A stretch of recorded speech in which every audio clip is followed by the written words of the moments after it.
How's it going, people? Welcome back to the channel. Welcome back to the Big Six. Hope you're good. Hope you're well. Like, hype, subscribe. Individual channels in the description link below. The description below. The links are there. Show some love, people. Hit up the like, hype the vid, and you know what to do. It's been a little while since I've been here, but the team's back together. Christmas around the corner. Holiday season upon us. Hopefully you're well, enjoying. Family's good. And yeah, big up the community as always, people. Let us know what you're doing over these holiday period in the comment section below. What are we saying, lads? All good? Yep, all good. Can't complain. It's been a mad weekend, you know what I mean? But all will be revealed soon, you know what I'm saying? But yeah, man, all good, man. Trust me, subscribe, people. Put the notification bell on. We've got some content coming out. I ain't gonna say more than that. So yeah, like, hype, subscribe. Yeah, and you won't regret it. Notification bell on. Steve, you good? Yeah, man, good. Bit tired, but we're getting there. Yeah, trust me. Long weekend. Literally just finished. Up and down Manny today. Link up on the weekend. Mob on the weekend. A couple mobs, actually. We done the AJ Paul fight as well. Love for the love, people. First non-football related stream, and numbers were strong. The comment section is making me laugh, but hey, it's an alternate view on some of these big events in the sporting world, so why not? None of us are professionals here. None of us claim to be professionals here, but we're good friends, and that's the niche. So love for the love, people. We'll be back for the next big fight. I'll make sure TOBS and Matisse are there for it. Did you man enjoy it? It was all right. I do want to say, because obviously we didn't know AJ broke his jaw at the time. Big up AJ for the jaw break, because it did need to end in that sort of a fashion. The knockout, it didn't seem emphatic, but when you see the picture of his jaw broken in two places, he done what he needed to do in the end, even though he took too long to get there. But yeah, TOBS, just looks like you want to say something. No, I was going to say, we did say at the start that me and Matisse did say that nowadays in 2025 we're boxing casuals. So we were just there for vibes, man. Like, we're there for vibes, and we give surface level analysis of boxing. We're not experts. We're just telling you what's going to make it a better spectacle for us. And man are getting angry in the comments. Some would say you I anticipated that people would cry, but I don't care. You know, I said what I said at the beginning. I said I'm a casual, made that incredibly clear. And then you want to take my analysis seriously, that's on you. Do you know what I mean? In fact, I may even play into it. Next time we do boxing, I may even throw out some more wilder opinions. So I don't think any of the opinions are wild. That's what it is. I don't think they were wild. It's just going to agree. Bro, we said exactly what all the boxing experts said, and then we got killed for it. You know what I'm saying? They watched the stream, man. They watched the stream. But yeah, we've got enough. I'm not a fan of it, mate. I thought it was a fucking farce, I'll be honest. Oh, it is. And I just think boxing, you know, been around boxing all my life with a lot of boxers, and it always had this little like stiff upper lip about it, you know. Even in the amateurs and that, you know, you see people get screwed over. The establishment would always be how it is, and I think now that Riyadh season and that's got involved, I think they've made it better. But the YouTube sort of, I mean, Anthony Joshua there, what's he doing? I mean, come on, it's money, I know that, but it's just not 70 million richer, Steve, man. Come on, I know, but I mean, it's like he's got the dough. He can go and fight Tyson Fury and for that kind of thing. He wants to fight him. Tyson's the one that's running away. He's ready to say he's ready to fight around like he's like he's some fucking robot, like machine, because he's not that guy out. And I'd be embarrassed. I'd be a bit embarrassed by it. You know what I mean? It's like when some little gimp gets smart and you slap him. You know, he feels good at the time, but then after that, you think you shouldn't really have slapped him. It's a bit of a piss take. You know what I mean? And that's what it is. You know what I mean? But I can't get down for that shit. Me Fury, AJ, I'm there for it, but. Yeah, YouTube shit. Nah. I think Turkish was saying something similar though, because you were saying something similar on the stream, because you're basically saying that he's made enough money where he doesn't have to take that for 70 million. He could go, to your point, Steve, he could fight Tyson Fury and get maybe similar or higher bread. Yeah, but Tyson's not confirmed. Then he could do both. You could say he could do both. He's going to do both. I have no problem with him fighting him. I just wanted him to knock him out earlier, and he clearly was playing games with him, because he clearly could have knocked him out earlier. They were never going to let it end abruptly. Never, never, ever. Did Paul say something about he didn't? I don't know. Maybe it was just a lie. But did Paul say something about AJ wasn't meant to do that or something? No, I don't remember hearing that. No, man. The referee wanted a good fight. He was like, yo, people are paying money. So yeah, Joshua definitely took it easy on him, man. That's the only thing that I was annoyed about is I just wanted him to get him out of there, but he wanted to take him on a journey. We're in the entertainment business now. But then he was half taking the piss as well. Come on. Yeah, but it's an entertaining business until someone gets killed. That kind of mismatch, killing people there. I agree. 2 stone heavier than him. You know, and it's mad, and that's what I'm just saying. It's all fun, and people saying, "Oh, shut up, Steve," and all that. I know you're probably getting excited in your bedroom watching Netflix, but to me, that's just wank. And like you say, and if someone gets killed or seriously injured, which happens in normal boxing, but what I'm saying is, Jake Paul was doing handstands and running around like a girl and doing daft YouTube videos how long ago, and now he's in there with AJ, who's a monster. You know what I mean? It's yeah, I'm not into it. Yeah. Yeah, he got the job done. And Fury, she looks like there's 2 fights lined up apparently this year. But listen, let's talk football because boxing's in a state right now. And yeah, I did hope that, like Matisse said, AJ done it in quicker fashion. But 2 breaks in the jaw, it is what it is. This super chat here kind of leads us into it. Tottenham held licks like Jake Paul, fraudulent FC. The big 6 fixture of the weekend was Tottenham versus Liverpool. Liverpool picked up the win. So it's only right we start there. SAEED, Romero. I won the war, innit? I won the war, man. I want you to look at me when I speak to you, Tobs. I'm looking at you. Yeah, I mean, have I won the war, yes or no? No, you haven't. What do you mean I haven't? You haven't won the war. Is he a liability, yes or no? Yeah. Did I call that 3 years ago? No. Yes, I did. The tweet is there. No, you did, bro. I tweeted. The tweet is there, but the argument was about Lisandro and Romero. I forget Lisandro. We're not having no Lisandro. No, but that's the argument. Was that not the argument? Yes or no? That was the argument. No, that was the argument. That was the argument. No, you can say it's the argument, but my tweet specifically was Romero is a liability, yes, and I said it was a liability. I'm not you. Yeah, but you said Lisandro is better than Romero. Exactly. No, but that's the whole conversation, though. I get Lisandro. Is it? I don't think it is. I don't think it is. I think the whole premise is these 2 are backing their own Argentine centre backs. No, I don't think one of them's been out injured for the whole season. He's only just come back and played central midfield, and this one here, Toby wants his captaincy stripped. Exactly. Why does he want his captaincy stripped when he was denying these claims when I kept making them?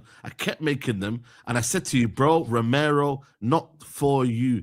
This guy is a liability and he's going to cost you games and he's a lunatic. And this brother here, I will be vindicated. But you kept saying things were exaggerated. You kept saying, like, I don't know, you made some like huge like accusations like, broski, I know what I'm watching, you know. Are you trying to like gaslight me here? Are you trying to like argue against something that we can only clearly see? This brother, how many games does he cost you, bro? How many? I can count on 2 hands, bro. The amount of games this brother has cost you. And now you're going to be here saying, but now take him off the captaincy, bro. Should have been done time ago. Yes or no? Should this have been done time ago? I mean, he only got made captain this summer, so I don't know what you mean by bro, this brother, time after time, I've been telling you, this guy's not the guy, this guy's a liability, but he just wanted to come and rebuttal. I hear it, Lisandro Martinez, cool, we can have that discussion all day long, but at the same time, bro, man's getting bullied in the air, bro. Man wants to fight people, bro. What's going on, bro? Are you a UFC fighter or you're a footballer? Which one is it? You gotta pick a sport, man, because it ain't football right now. So you got to hold that, yeah, and realize I've won the war, yeah, and look at you right now. Title of the video, I loved it. I loved that title of the video, bro, because I was like, you know what? Beautiful. Absolutely beautiful, man. Just let me know when it's my turn to speak. And speak on your bum, cool. Romero. Cool. So 1, he's not a bum. 2, you're right. I do want him stripped of the captaincy because I don't believe that our captain should be putting us in it the way he put us in it against Liverpool. Because if I looked at the first half, it contradicts everything you said about Romero. Because in the first half, he was playing very well, winning his defensive duels, was passing the ball well. And then with Romero in the second half, it's the same thing that gets him, the same thing that got him against PSG, the same thing that's got him in games, high-profile games for Spurs. He has a rush of blood where he thinks he needs to do it himself. And I call it selfish play, whether that's you thinking you can get this ball at that specific point in time and you spring out of your position and you leave a gap for the opposition to exploit, or you think that you're Lionel Messi and you have to pass this ball into a specific position like he did on his weaker foot for the first goal. Romero is a liability. Like, I'm not going to deny that he is a liability. So if that's what you're saying you want your stripes for, yeah, okay, you're correct. Romero's a liability. But the base argument we've always had on this is Argentine versus Argentine. Now, we don't have to discuss that now, but damn right we don't. Damn right we don't. I think you'd be very mad if you even want to think you can entertain that discussion. Damn right we won't. No. So I'm not going to touch the audience. I'm not going to touch it, but I'm just saying when the time comes, don't even think there ain't no time because he's gone out the door. Your guy's gone out first. He's not gone out the door because he's not going anywhere. We're still in December. He's not going anywhere right now. He just signed a new deal. So Romero let Tottenham down, but I'm not going to do a you and pretend this is a shit player because he's not a shit player. If you want to say he's not amazing, cool, have at it. Have at it. But we have seen defenders in this league that man rate here, multiple occasions, and their rating doesn't dip. Konate, for example. Konate's been diabolical this season. That's like me coming to you and saying Konate's not a good centre-back. Would I ever say such a thing? Yeah, but we're not comparing a Premier League winner. No, but I'm giving you an example. I'm giving you an example of defenders in this league that are allowed to make mistakes. This isn't the first season Konate's made. Defenders in this league that are allowed to make mistakes, and it doesn't impact their broader rating. But for Romero, it does. So it's cool. If we want to analyze the game, let's analyze the game. He deserves criticism. I still want him stripped of the captaincy. But as far as conversations on he's a bum, he's this, he's that, I'm not going to entertain them. Who do you want as captain? Who do you want as captain? Not him. I don't want him as our captain. It's got to be Van de Ven. Van de Ven. It could be. He's a shout. I just need someone who can keep their cool when tensions are high.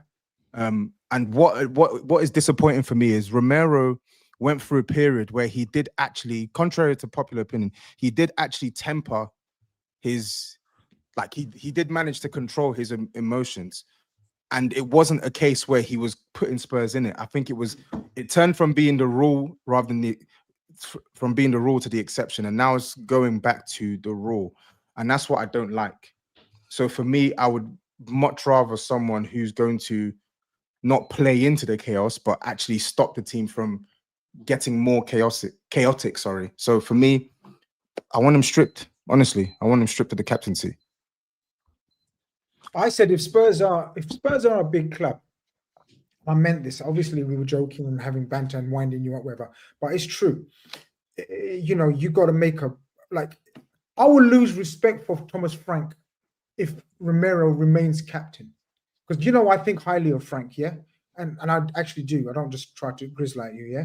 But he has got to show some, I don't know, leadership, or I'm the boss here, I'm not tolerating mediocrity, or liability.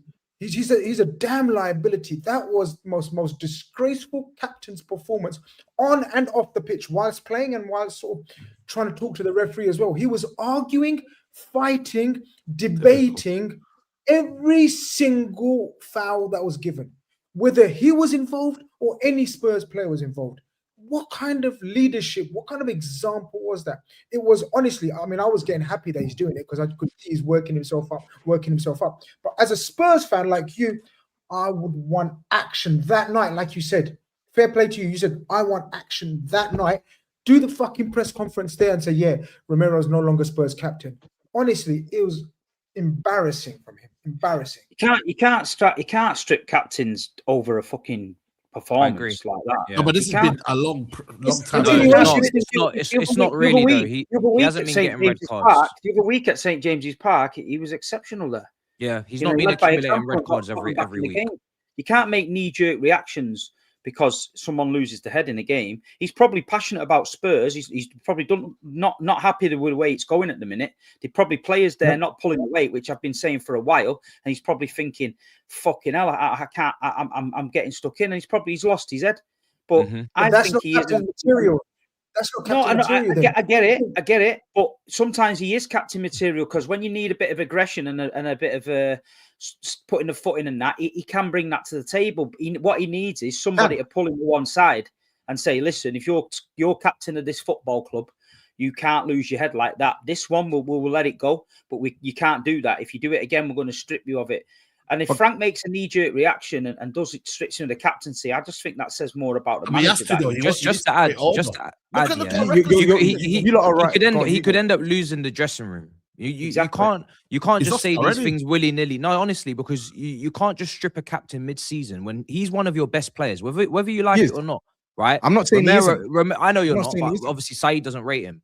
Romero is one of Tottenham's best players. Fact. Those two centre-backs, they're leading for goals. They're the best passers in the damn team, better than the midfielders. And when they actually focus and defend properly, they're proper. You go back and look at Romero, he's not accumulating red cards every single week. He's not.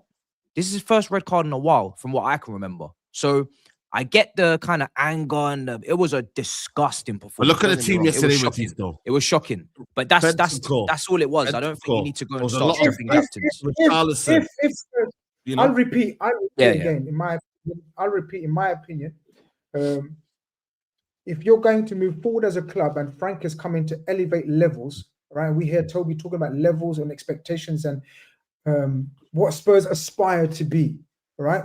A proper run professional football club that has standards. Those standards were in the gut without captain's performance. I'm telling you now, it's not overreactionary. I've seen Romero lose his head quite a few times, and it affects his performance. You know, we had a player very similar, like Martin Skrtel, like that. Yeah, he was very front-footed, very aggressive. I know Romero's better than Martin Skrtel, but what I'm talking about is temperament. And for a captain to have that temperament is not befitting of a club that wants to elevate their levels. If Spurs want to remain Spurs, no problem. I agree with everything that you and Steve are saying. No problem. It is overreactionary. You know, you don't have to. You can lose the dressing room. But if Thomas Frank wants to go in there, white, clean slate, this Spurs, I'm elevating Spurs. He needs to make the hardest decisions, firmest decisions. The thing is, we've seen mad mavericks like this who are leaders of their football club.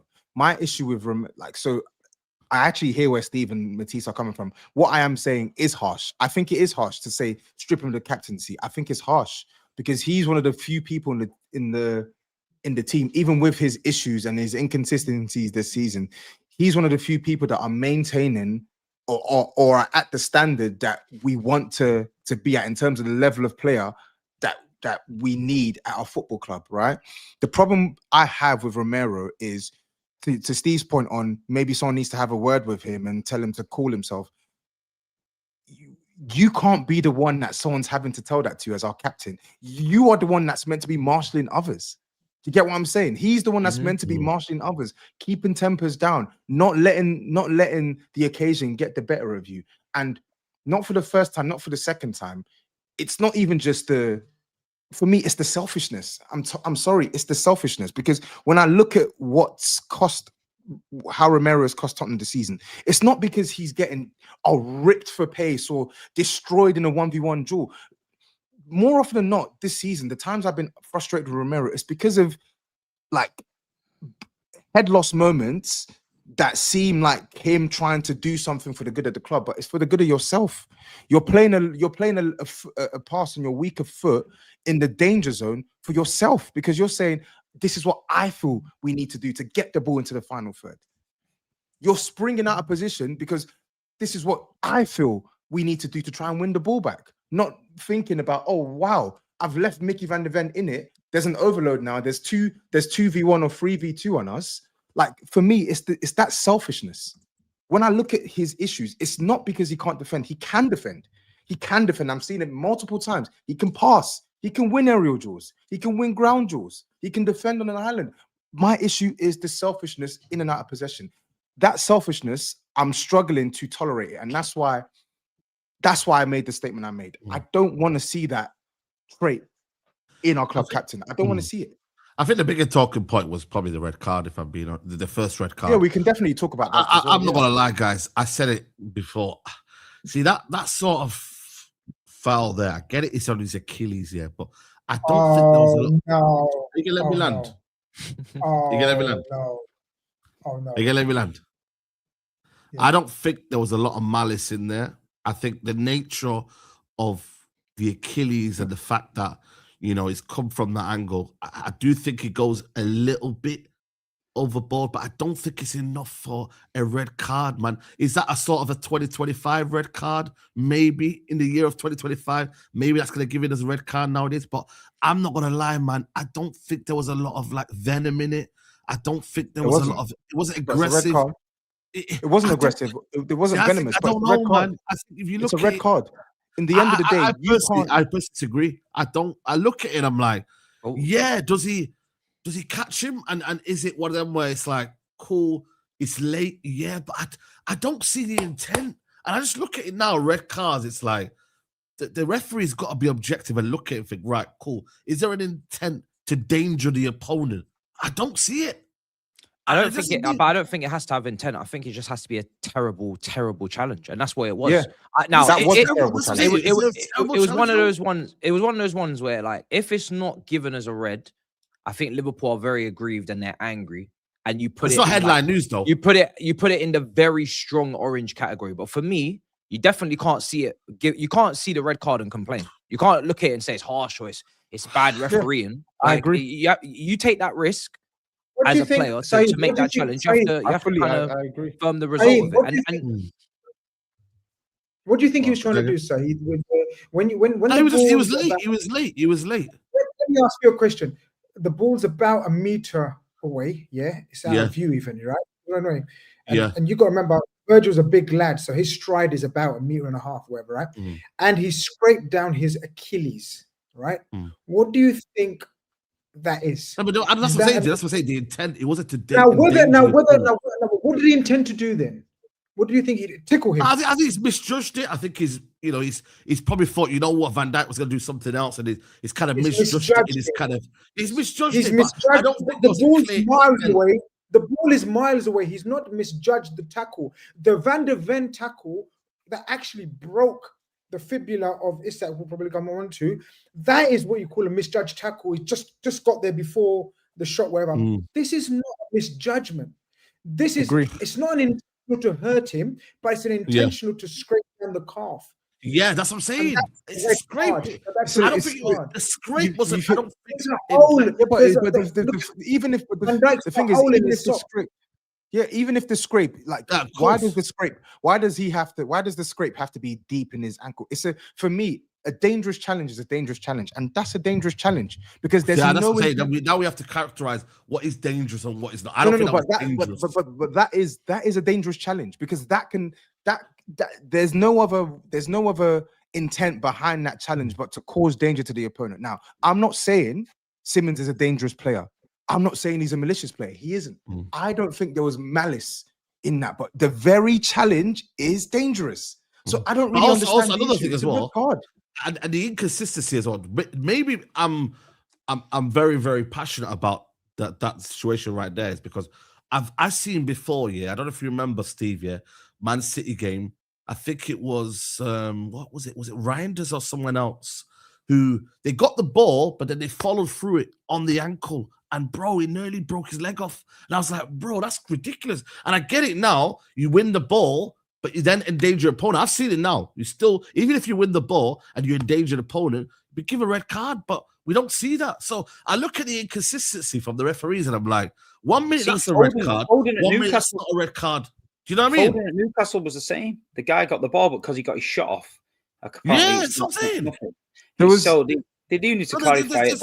I think Simmons was anything raking down the back like that, you're getting a red for that.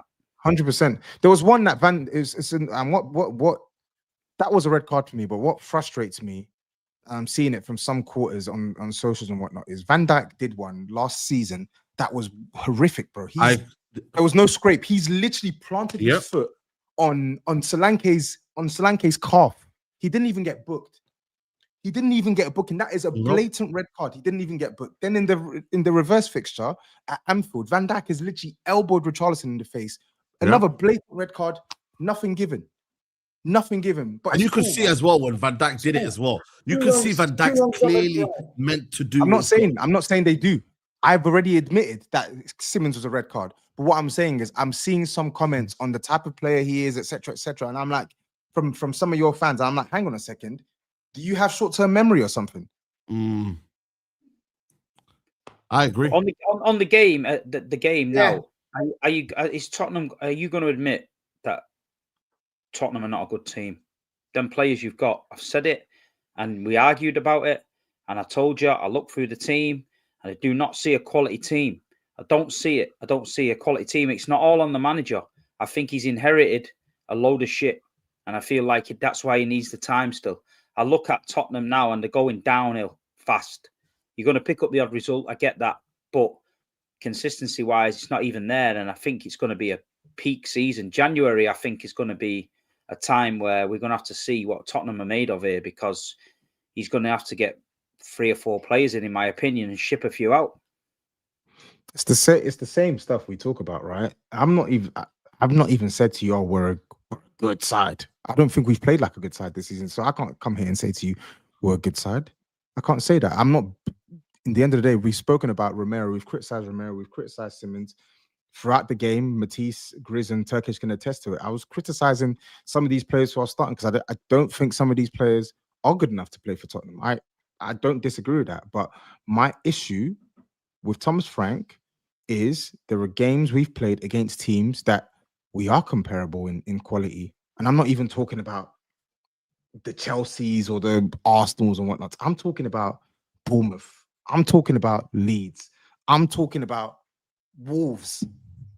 I'm talking about teams that we should be blowing away, and every game is a dogfight.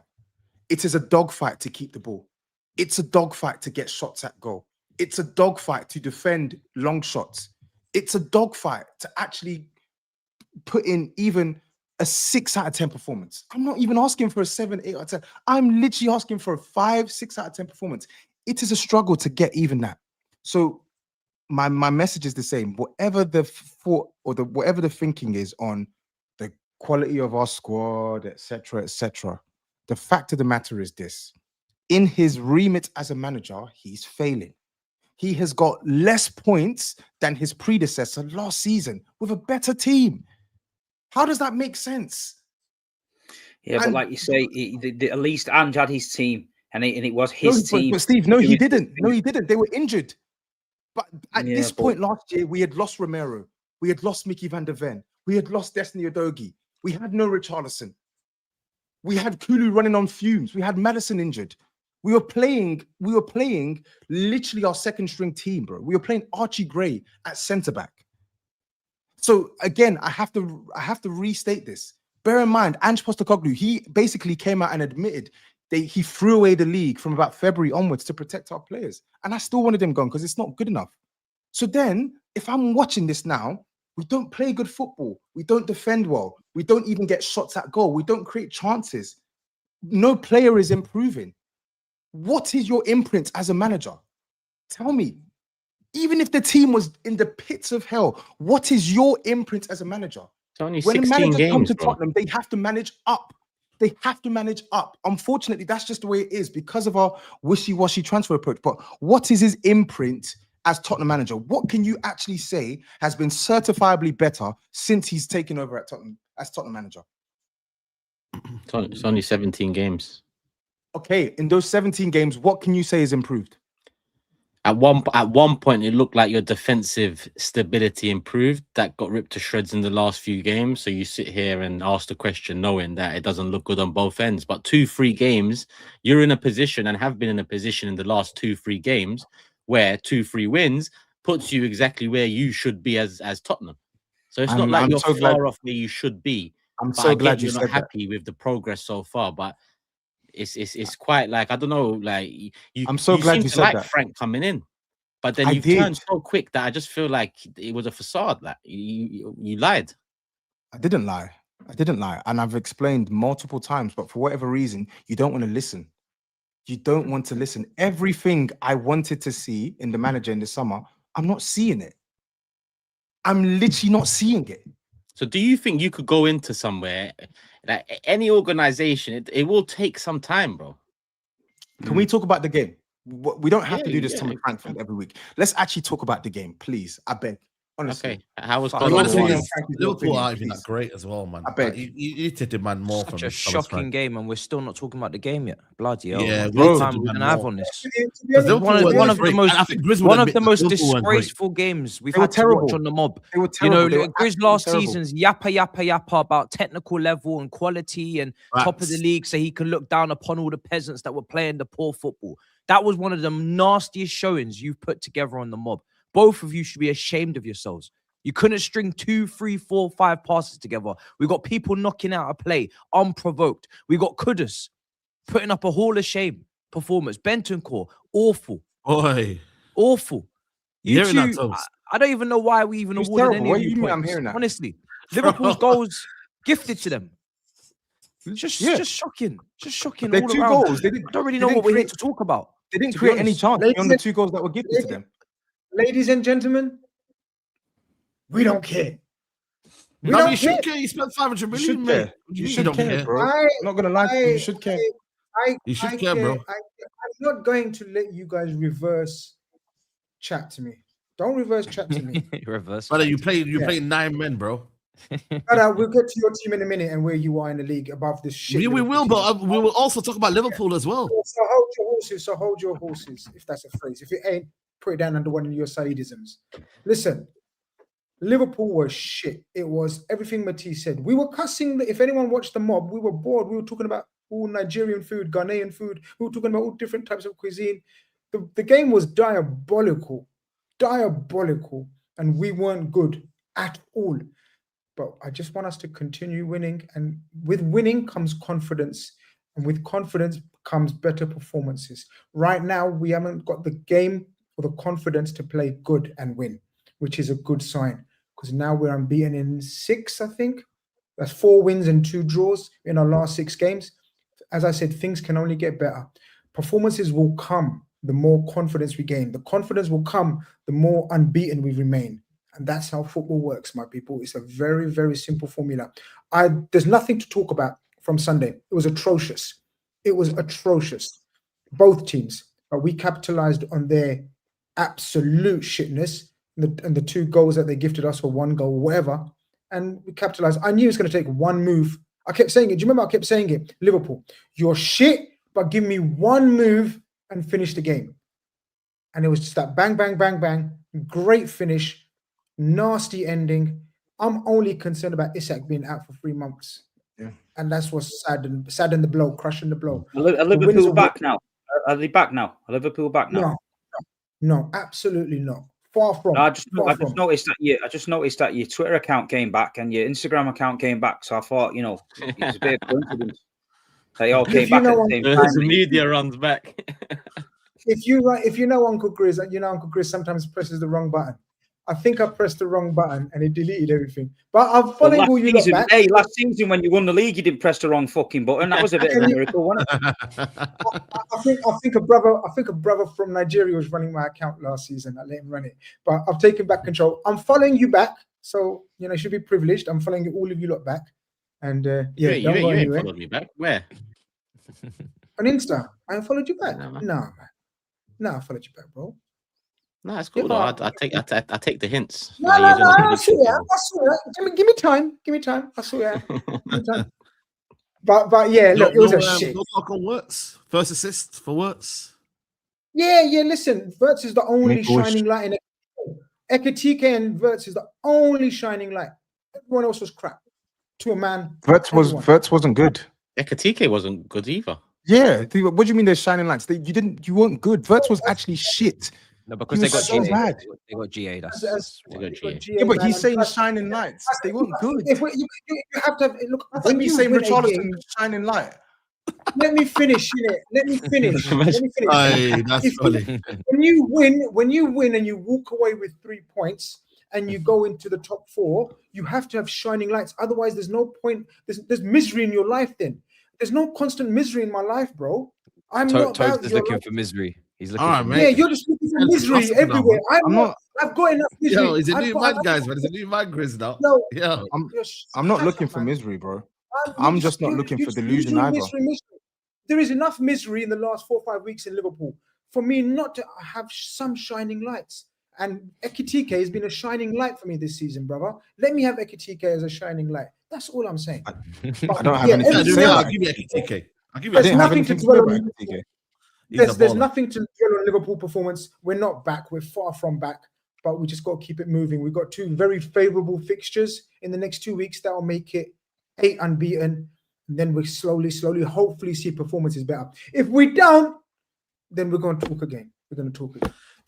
Can I ask a question, Chris? Did you say you were always going to finish second regardless of this season? Yeah, he did. You did, didn't you? Yeah. Yep. Just might as well ask Matisse. What are you asking me for? You said it. Okay, I'll ask you. Remember things that I said. No, he answers every question. Every question that's asked to Grizz Khan, Because you're gonna lie. You You're gonna try and tend worm to me lie. out. You tend to lie, and you Oh, tend here to we go. forget. Oh, the he's fact. going tapping Tobes as well. Sorry, tapping You Tobes. tend to forget. And Matisse Amani will answer every question that's in the Liverpool section. So I'm here on mute. Put me on mute, motherfuckers. Put me on mute. Okay, let me ask you, Grizz Khan. Are you going to finish? Are you still on course to finish second this season? Absolutely not. Third. Fair. Can't argue with What are that. you going to finish? Where are you going to finish? We'll get to United, innit? Okay, make sure we get to him. Yeah. Let's do what, super chats. Go for it. Yeah, I think we're satisfied with that game. Yeah, we're satisfied. Cool. Let's see what's going on. Marco Stone, big up, says Xavi lasted less time on the pitch than Paul did in the ring with AJ. Better off spending the money on Savio. Can't think of an insult worse than that. Big up, Marco. SMS says Santa provided everything Isak asked for. A goal, avoid the Toon fixture, rest of the season off, pre-season extended to full season. It says the thing with the Isak thing, Grizz, yeah, obviously it says leg break, but it also says a couple months, right? It says a fracture, isn't it? Yeah. A fracture, won't it? There's no time scale. He's fractured his fibula. You know, don't ask me for the exact terms, but I'm sure it's the fibula they're saying, and they're saying that it varies. At least 2 months, more likely 3 months. Okay. Yeah, boy says, don't let this Grizz Teta fraud off the hook. Man was on about transition season last week after 500M spent. He was crying a month ago. He's now gassing a W over a rotten Spurs, 10 points off the top. My head down is in shame of that tweet. Like, where was I gassing anything up? And I'm still crying. Yeah, boy. Danny Ramirez says, I feel like this Europa League trophy has made Spurs fans even more reactionary. First Frank, now Romero, whose last red was in 2023. Can I just say I resent the narratives that form of this trophy win. I'm not even going to get into this, but I just resent it because I don't know who are these Spurs fans that people are speaking to that are saying these mad things, but it just grinds my gears. It's that Jacko, innit, Tobes? It's that Jacko, bro. No, even he's not saying mad stuff. So I don't really know who these Spurs fans. Is it O'Hara?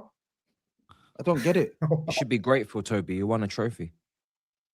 Can at least go another 15 years without complaining, surely. Hammered. So Spurs let Theon Greyjoy get his first assist. That's a good one. That's a good one. Theon, you know. Izzy says, I disagree with the captain has to be cool and calm talk. Sergio Ramos was my captain. He had his head lost moments and took no shit from anyone. That's a fair point. GJL says, a fitting way. When you've got a winning culture and you win trophies, you can get away with it, and there's a certain stigma attached to it. When you're not, when you're in the pits, then there has to be different roles for different strokes for different folks. You're building up. GJL says, a fitting way for the 17th best team to play. Dusty, dingy, and dirty. Spurs full of thugs, out to injury. Not our fault. We always own you. Hold. And Adam with another one saying, seeing Tobes defend that tackle and scream at the TV, get up, when Isak is down with a broken leg was disgraceful. Tob, you should be ashamed of yourself. Typical Spurs fan. We all know who and what they represent. I have to respond to this one because a man is using an unfortunate issue of Isak to make such ridiculous statements. Why would I say get up if I thought Isak had broken his leg? Why would I say get up if that challenge was this so-called dangerous leg breaker challenge? Why would I say that? I'm back to Toby in this one. Disgusting. I'm sorry. Some of the takes I'm hearing, a man has broken his leg, and all some Liverpool fans want to do is point score. No, get well soon, Isak. No, they'd rather tell you how much of a monster Mickey van der Ven is and how horrible Tottenham are. Allow it, bro. Miss me with that rubbish. I'm backing Toby. I'm backing Toby in that one. He Toby would never do anything like that or say anything like that. Nonsense, bro. Your team wasn't full of thugs. Yeah, some of them were fouling, and I called it out during the game. I hate it. We did the same thing against Chelsea. I hate it. Just because you're not getting your way, you're running around fouling people. I hate it, bro.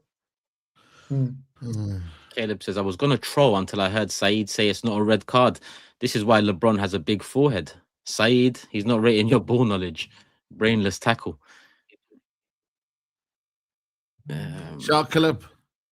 I mean, he actually done a super chat today. Usually it's asking about thoughts on LeBron James. He says, yeah, good. It's good. Should have been a red on Garnacho, but didn't happen against Van Dijk, so it wasn't looked at. Also, Chalobah didn't even look at the ball against Gordon.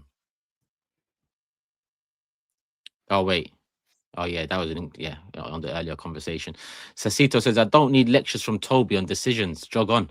Jota and Jones being sent off the other year, not to mention the Diaz offside goal. It was GBH by Spurs on Liverpool. Let's not forget Richie the Pratt. I'm not even going to respond. Big up Gutam. Big up the panel. He says, welcome back, Turkish love for the love.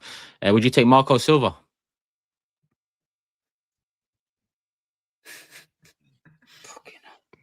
Damn, you really are just in the pits. Not sure. I am actually not sure. I'm not sure. You man just doing the cha-cha slide at this point, man. You just literally just slide to slide everywhere. I would. I don't really see. Yeah. Bloody hell. Doesn't play him. Bloody hell. Yeah. Bloody hell. The fact that there was a silence. No. I rate him. You rate him, Grizz? Yeah. I bet he does. Raju says, I remember the days when I couldn't wait for Match of the Day analysis or Monday Night Football with Nevin Carragher. The Big Six is now the #1 football show for me. Big up to all six. Raji, love, man. That super chat and that super chat means a lot, being put up with some of them powerhouses for sure. But yeah, love for the love community. You make it what it is, including you, Raji. So big up the community. Voice of Stadium TV says, love for the love. Just want to say big up to you all, and big thanks to SAEED for supporting my channel. Road to 100 subs, almost there. Turkish Gunners for life. Come on, people, 100 subs. Make it happen now, people. Show him some love. Make 250 happen now. I think that's fair. Come on, there's a lot of Arsenal fans around here, so you know he's an Arsenal fan. Show him some love and love for the love. All right, cool. What are we in? 43 minutes in. All right. There's quite a few good results to talk about, to be honest with you. It's all evens at the top in terms of going in and going out, so we'll save that a little bit. But let's look at let's look at Chelsea. Matisse. Okay. That's a surprise. I thought we'd start with United, considering. No, because we started with Liverpool, and Liverpool were one of the pretenders this season. So I'm going to the other pretender this season. So I just want to get you. Jeez, savage. Okay. See you in January as well. Oh, so you're definitely going through against Palace tomorrow. See you in January, bro. Wow. Okay. Well, we'll be watching. I'll be doing a watch along tomorrow. That's for sure. I'm awake. You better win that game now. I'm going over rotating. 2-2 at Newcastle.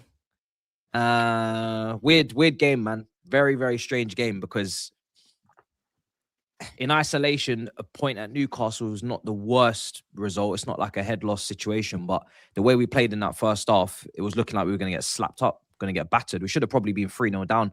And Waldemar should have probably had a hat-trick, to be honest. He scored 2 good goals from his perspective, terrible from our perspective. couldn't defend any crosses. All of the defense were terrible, especially the two centre-backs, because they're just not marking the striker. They're just letting him loose. We're not stopping those crosses earlier either. We're not winning any duels. Lewis Hall is out muscling Neto to win 50-50s. Miley's doing his thing on the right. The midfield's having so much fun out there, so much freedom. They were in their groove, and we just didn't get a grip of the game. We couldn't get our foot on the ball. We couldn't retain it. Every time it went to the front three, it just came straight back. We're just getting bullied, to be honest.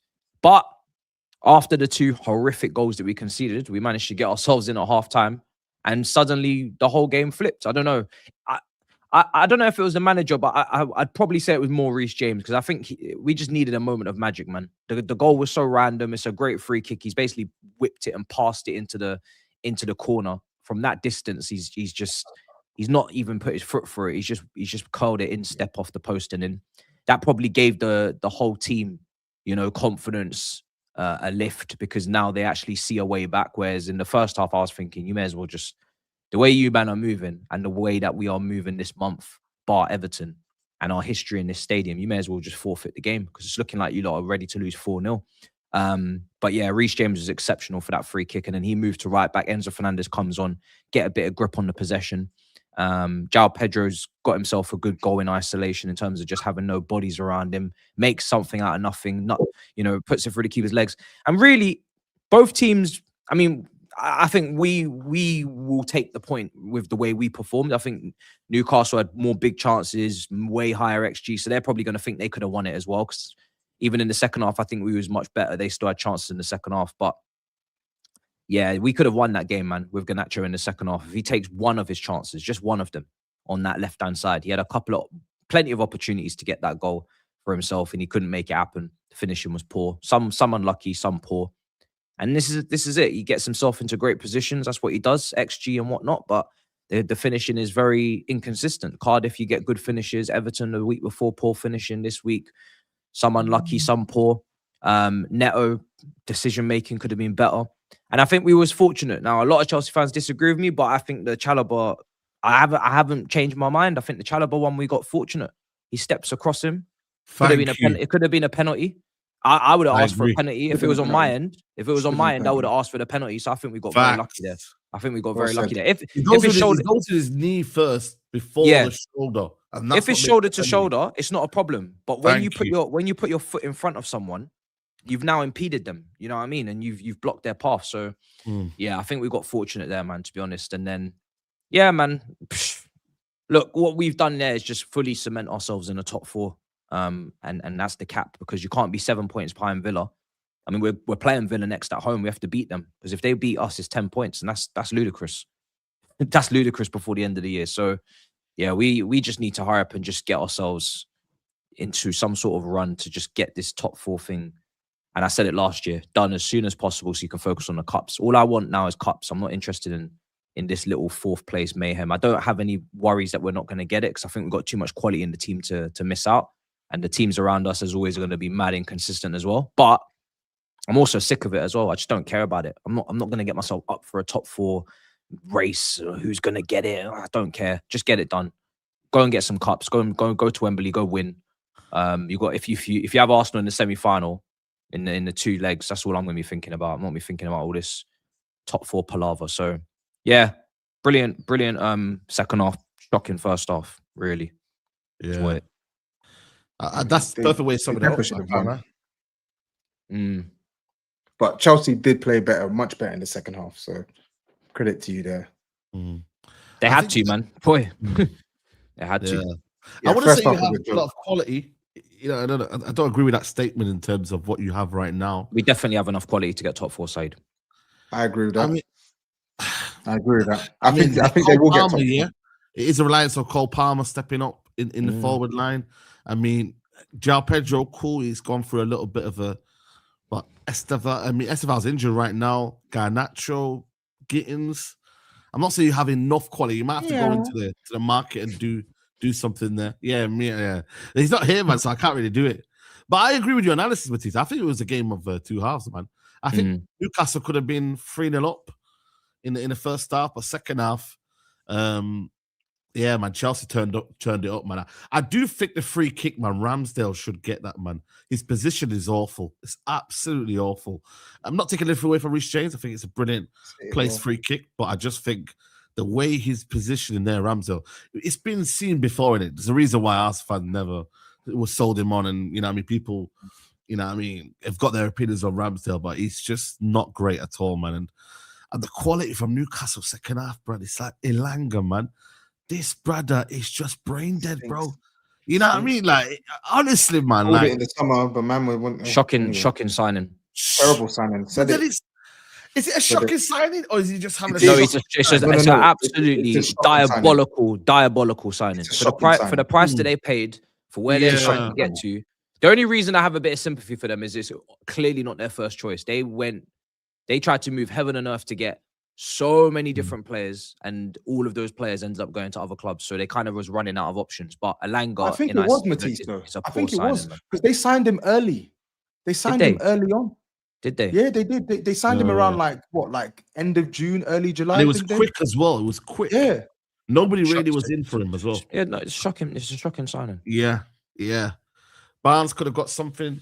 You know what I mean? Barnes is a diving little dickhead. Yeah, Barnes is a diving dickhead. That guy should have been booked for the dive, and then he dived again. He should have been sent Did he off. pull him though, Reece James though? No, he's taking a piss. He did pull him. He did pull him though, man. Barnes is a joker, bro. Barnes did pull him, man. I'm glad he missed his big chance as well, because he should have scored as well. So good, I'm glad, because he deserves it. He did pull him, man.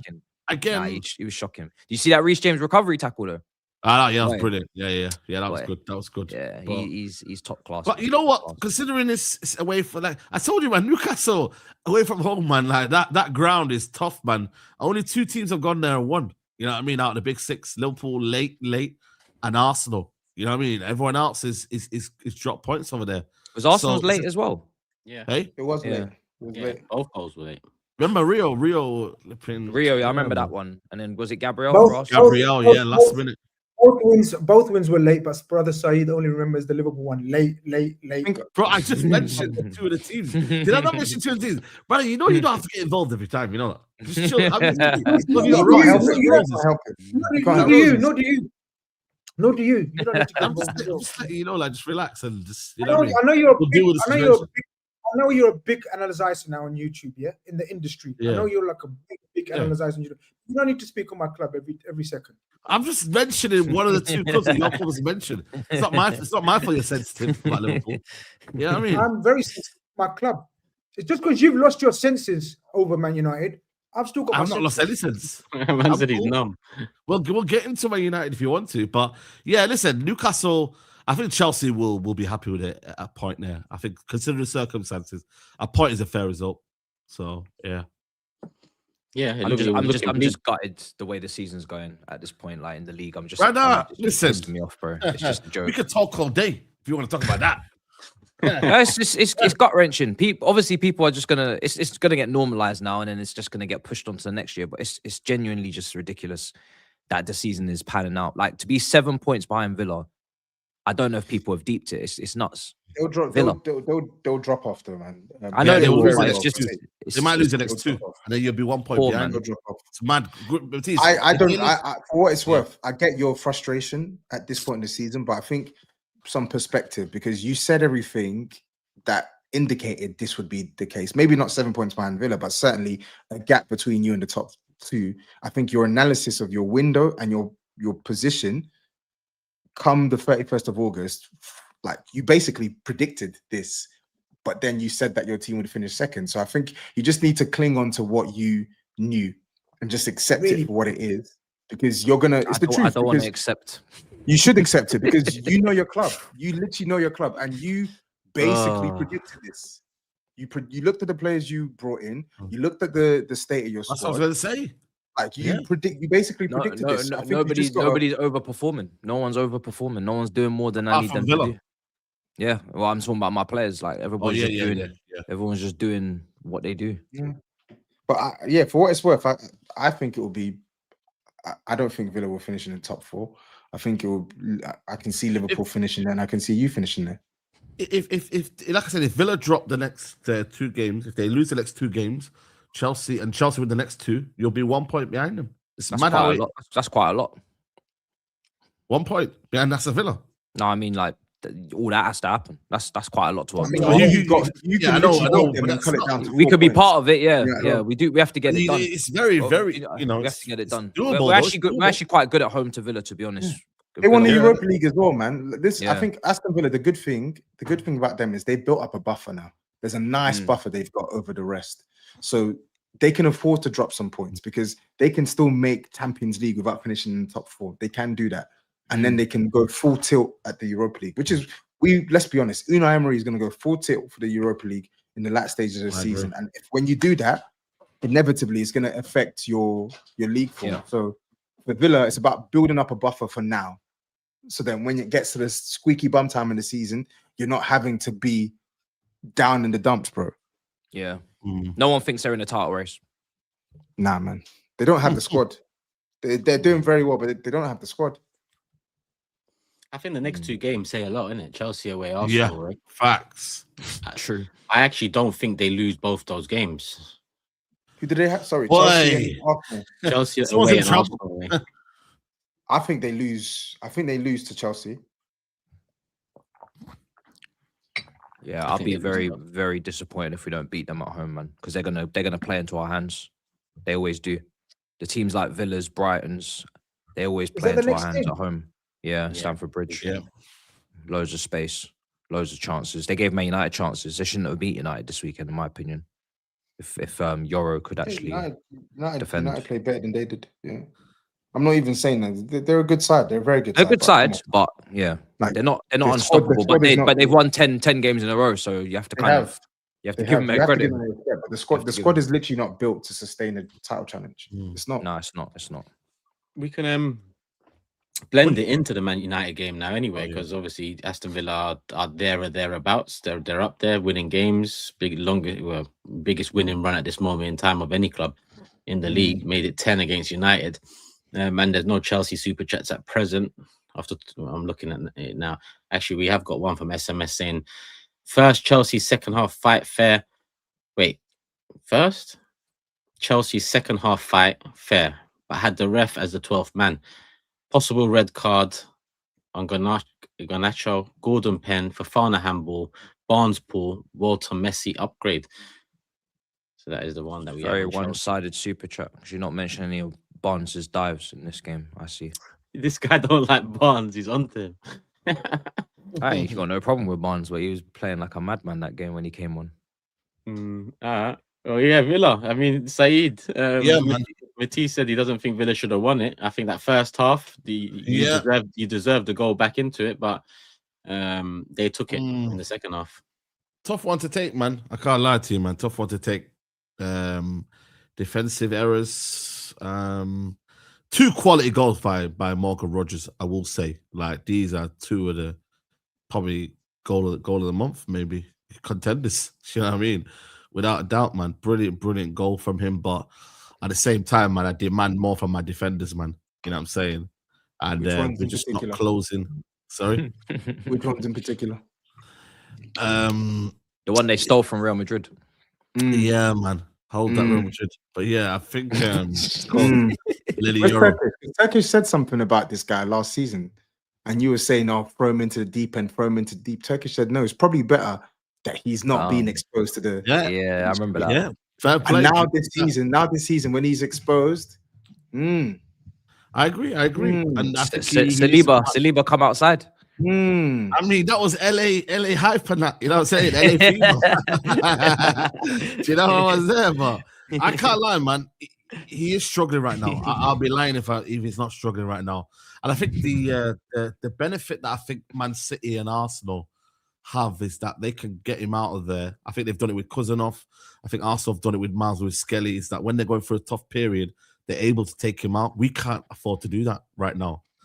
Injuries are mounting up. I mean, Maguire's out, De Ligt's out, Mazarawi's gone to international break. You know, there's not one really that could go in there, and you're getting another youngster off the bench to go in there. I mean, we had Lisandro Martinez playing in midfield. You know, so we are stretched in there. Not an excuse, but at the same time, he is struggling, and we have to play him through that bad ball. Say that again. How much was he again? I think it was around about 50 million. No, I think it was more. Yeah. You want to check? Do you want to double check? I'm gonna I think, check. I double checked this morning. It said 59.8 million pounds. I think there was add-ons in it. I think it was add-ons. Yeah, so it was 52 million pound guaranteed, and then a Yeah. further seven odd in. But we're not gonna add add-ons because we could do that all day with. No, we'll every definitely team. add the add-ons. Oh, we're gonna add the add-ons. We'll add it. We'll add it. Don't worry. We'll add it. Compared We'll him add to it. Man channel, City and 58.9 million. adding I'm seeing add-ons. here. so Arsenal. Yeah, we're adding Miles add-ons. Lewis, We're Are we adding Fine, add-ons? man. Yeah. Okay. Definitely From adding now on, yeah. Okay, we're doing that. 62 Yeah. million euros. Yeah, we're adding on the add-ons. Say no more. We're adding add-ons. Then we're adding add-ons. Yeah. And then Kuzanov. Steve, remind me how much Kuzanov cost again? Come on, bro. No Relax. idea. No idea, This is man. nasty from you, Tobs. Probably half that. Yeah, but this is nasty Yeah, from half. you. Come on, bro. The hype So of one clearly, player. this isn't your Real Madrid run of the mill. Oh, Yeah, exactly. we overpaid you. Did I not say we overpaid? This isn't your run of the mill. Yeah, No, no, hold on. Did I You're not not say we overpaid mentioned because Real Madrid Real were Madrid. after him as You're well? not mentioned We Real overpaid. Madrid. I admitted that. I Do admitted not that. mention Real Madrid in that sentence, right? Because that could have been Yeah. absolute bullshit just to get you lot gassed up. No, like Real come on, Madrid man. wanted to- As always, by the way, Ronaldo's that's not the first time this has happened. Come on, Fake- no, no, these no, fake- listen, these listen. fake The fuck- video They were that don't actually exist. involved, man. Do you remember Fake when? Do Liverpool you remember as when? well. Do you remember when City wanted Maguire? Oh, here And we City go. wanted Yeah, Fred? yeah, Here we yeah. go. Remember City Here we wanted go. Maguire and City wanted Fred and City wanted You this. did. and You City did wanted want them. that. You did want Fred, Yeah, though. of You did course want you Fred. did. Of course they did. Yeah, You Of course did want they because Fred. They'd rather choose you over. You wanted us Alexis at the minute, Sanchez yeah. as well. You wanted a lot of players that United wanted. You know what I Listen, mean? you So it's- overpaid for Maguire. You overpaid Yeah. for Fred, and look how Alexis Sanchez turned out. Yeah. So stop. Stop No, with this. but yeah, but that doesn't mean that. You know what I mean? Stop. Like at the time, Stop with this. Lenny It's Euro working. was a player that was in demand. United had to pay a little bit over the edge because Real Madrid is a big pull, and you know United had to do that. Real Madrid don't want to do that. Hence why they waited 2 years for Trent to be free. Hence why they're gonna wait maybe for Canati. Obviously, it won't happen anymore, but they will wait until it's free. If Real Madrid wanted, if Real Madrid wanted a young player for big though, they splash it. They did so for Vinicius. They did so. I mean, Yes, they did.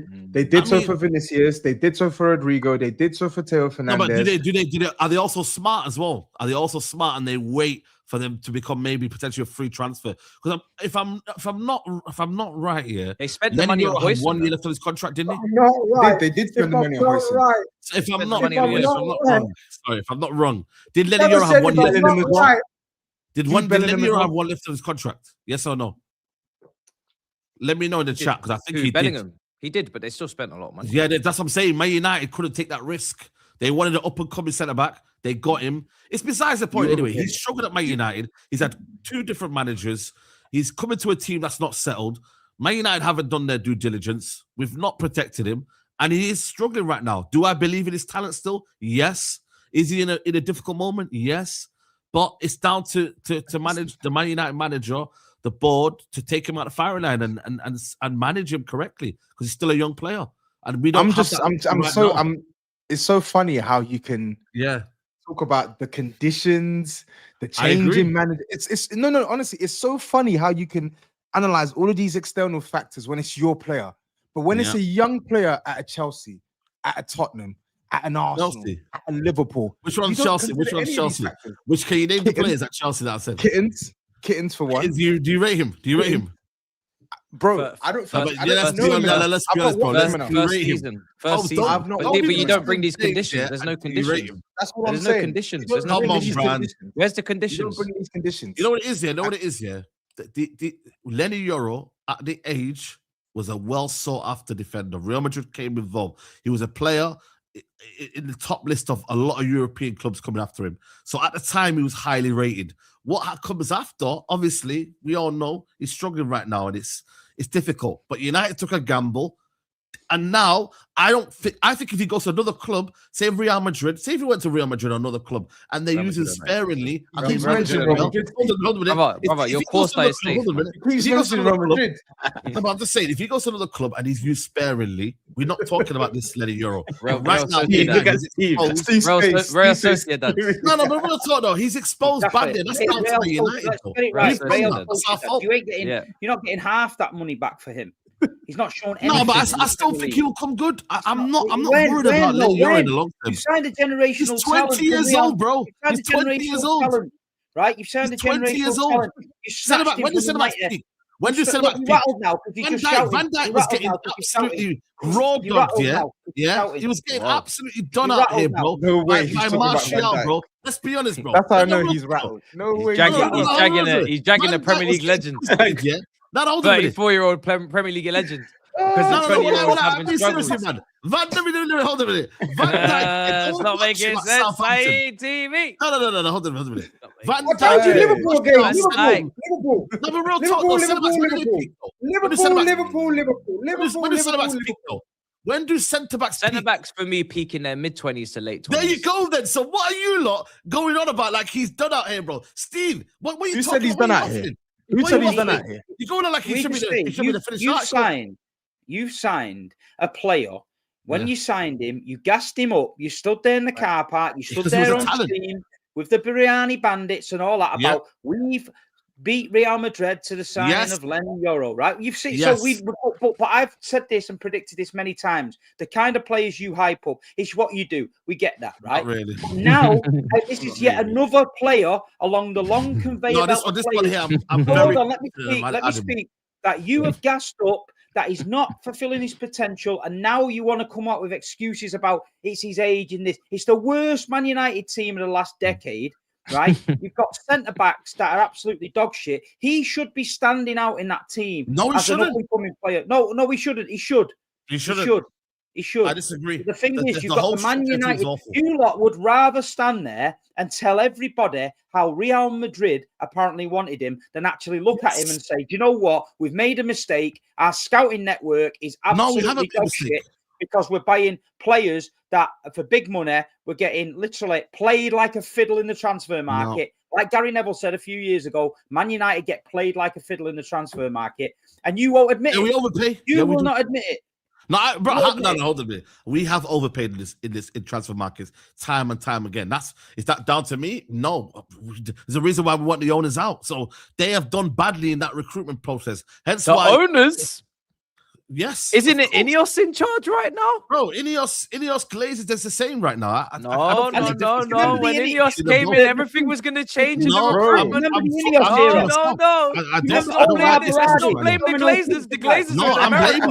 I'm blaming them. The Glazers are in America. I'm blaming them. They're not in charge. They're not in charge. Ineos are in charge of all the sporting. No, listen, that Omar Barada, that Wilcox could go back to Man City. They're imposters right now. Oh, you don't want him anymore? You don't want to talk about it. Hold on a second. You said he was going to be great. You said Barada was going to be great. Get Barada. I remember that. Yeah, I remember it, Steve. I do. Back to Man City. I don't want any of them. We stole them.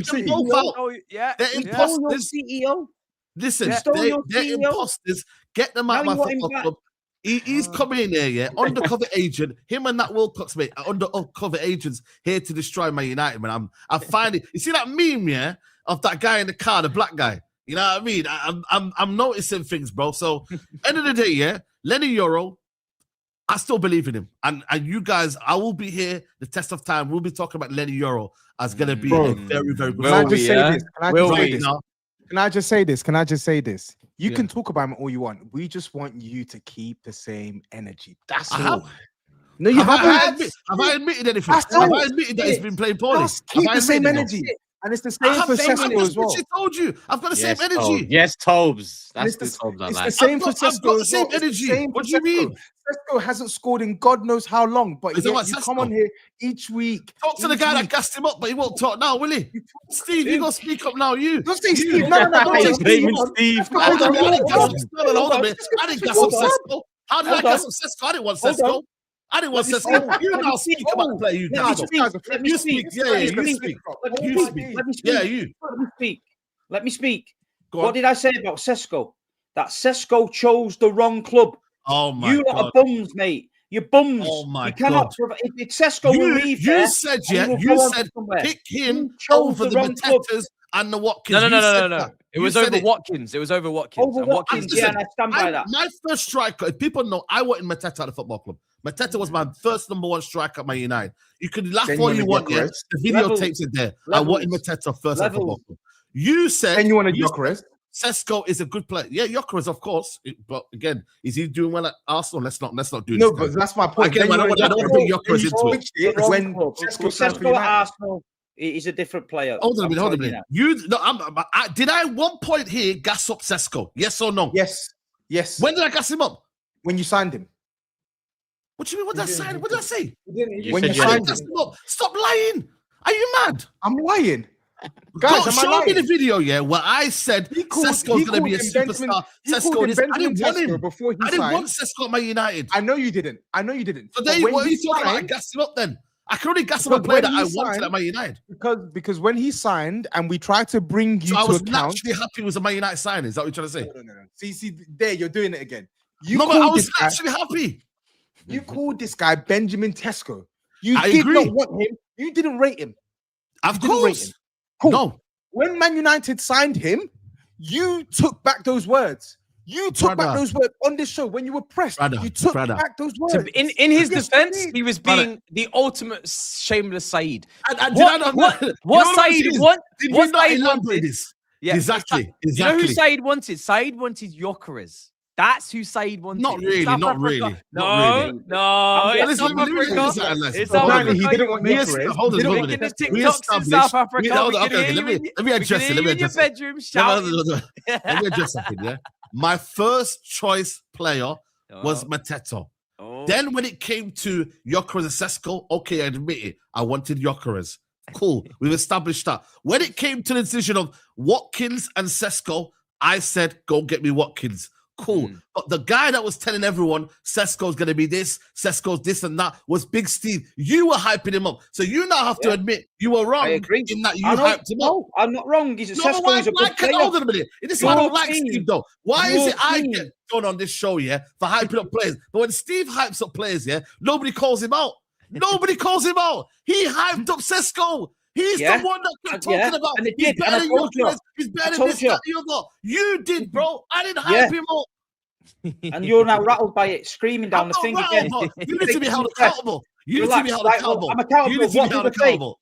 Benjamin Sesko chose the wrong club. He should have gone to Arsenal. But that's it. For me, that's I also said, by the way, that Gyokeres, how it would turn out for him. I agree. That was right. I agree with that one. So you got right that one.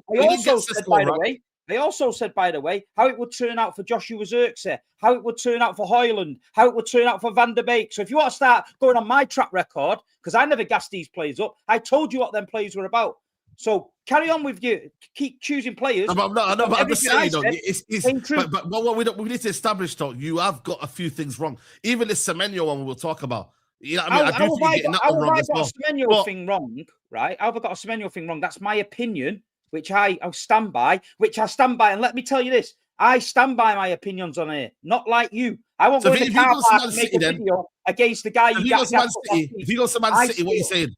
If he signs for Man City, I will support him because he signs for my football club. But my opinion is, I do not rate Semenyo. I don't think he's good enough for Manchester City. I've always stood by that.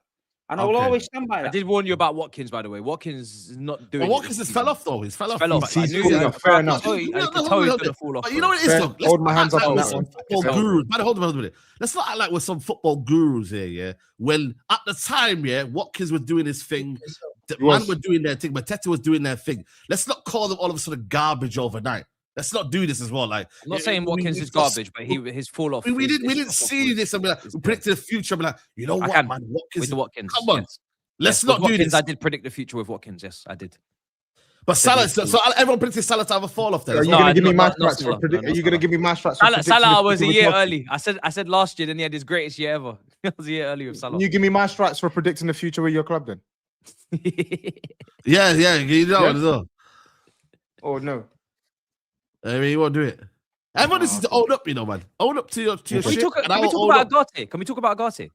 Yes, please. Let's talk about him. He actually cost 60 million. He actually cost 60 million. The graphic will tell you everything to know. 6 starts, 6 losses, whatever he losses. I think that might be the only midfielder I've seen that actually passes the ball worse than. He's awful, man. He's the worst midfielder in the league. They're both Uruguayan.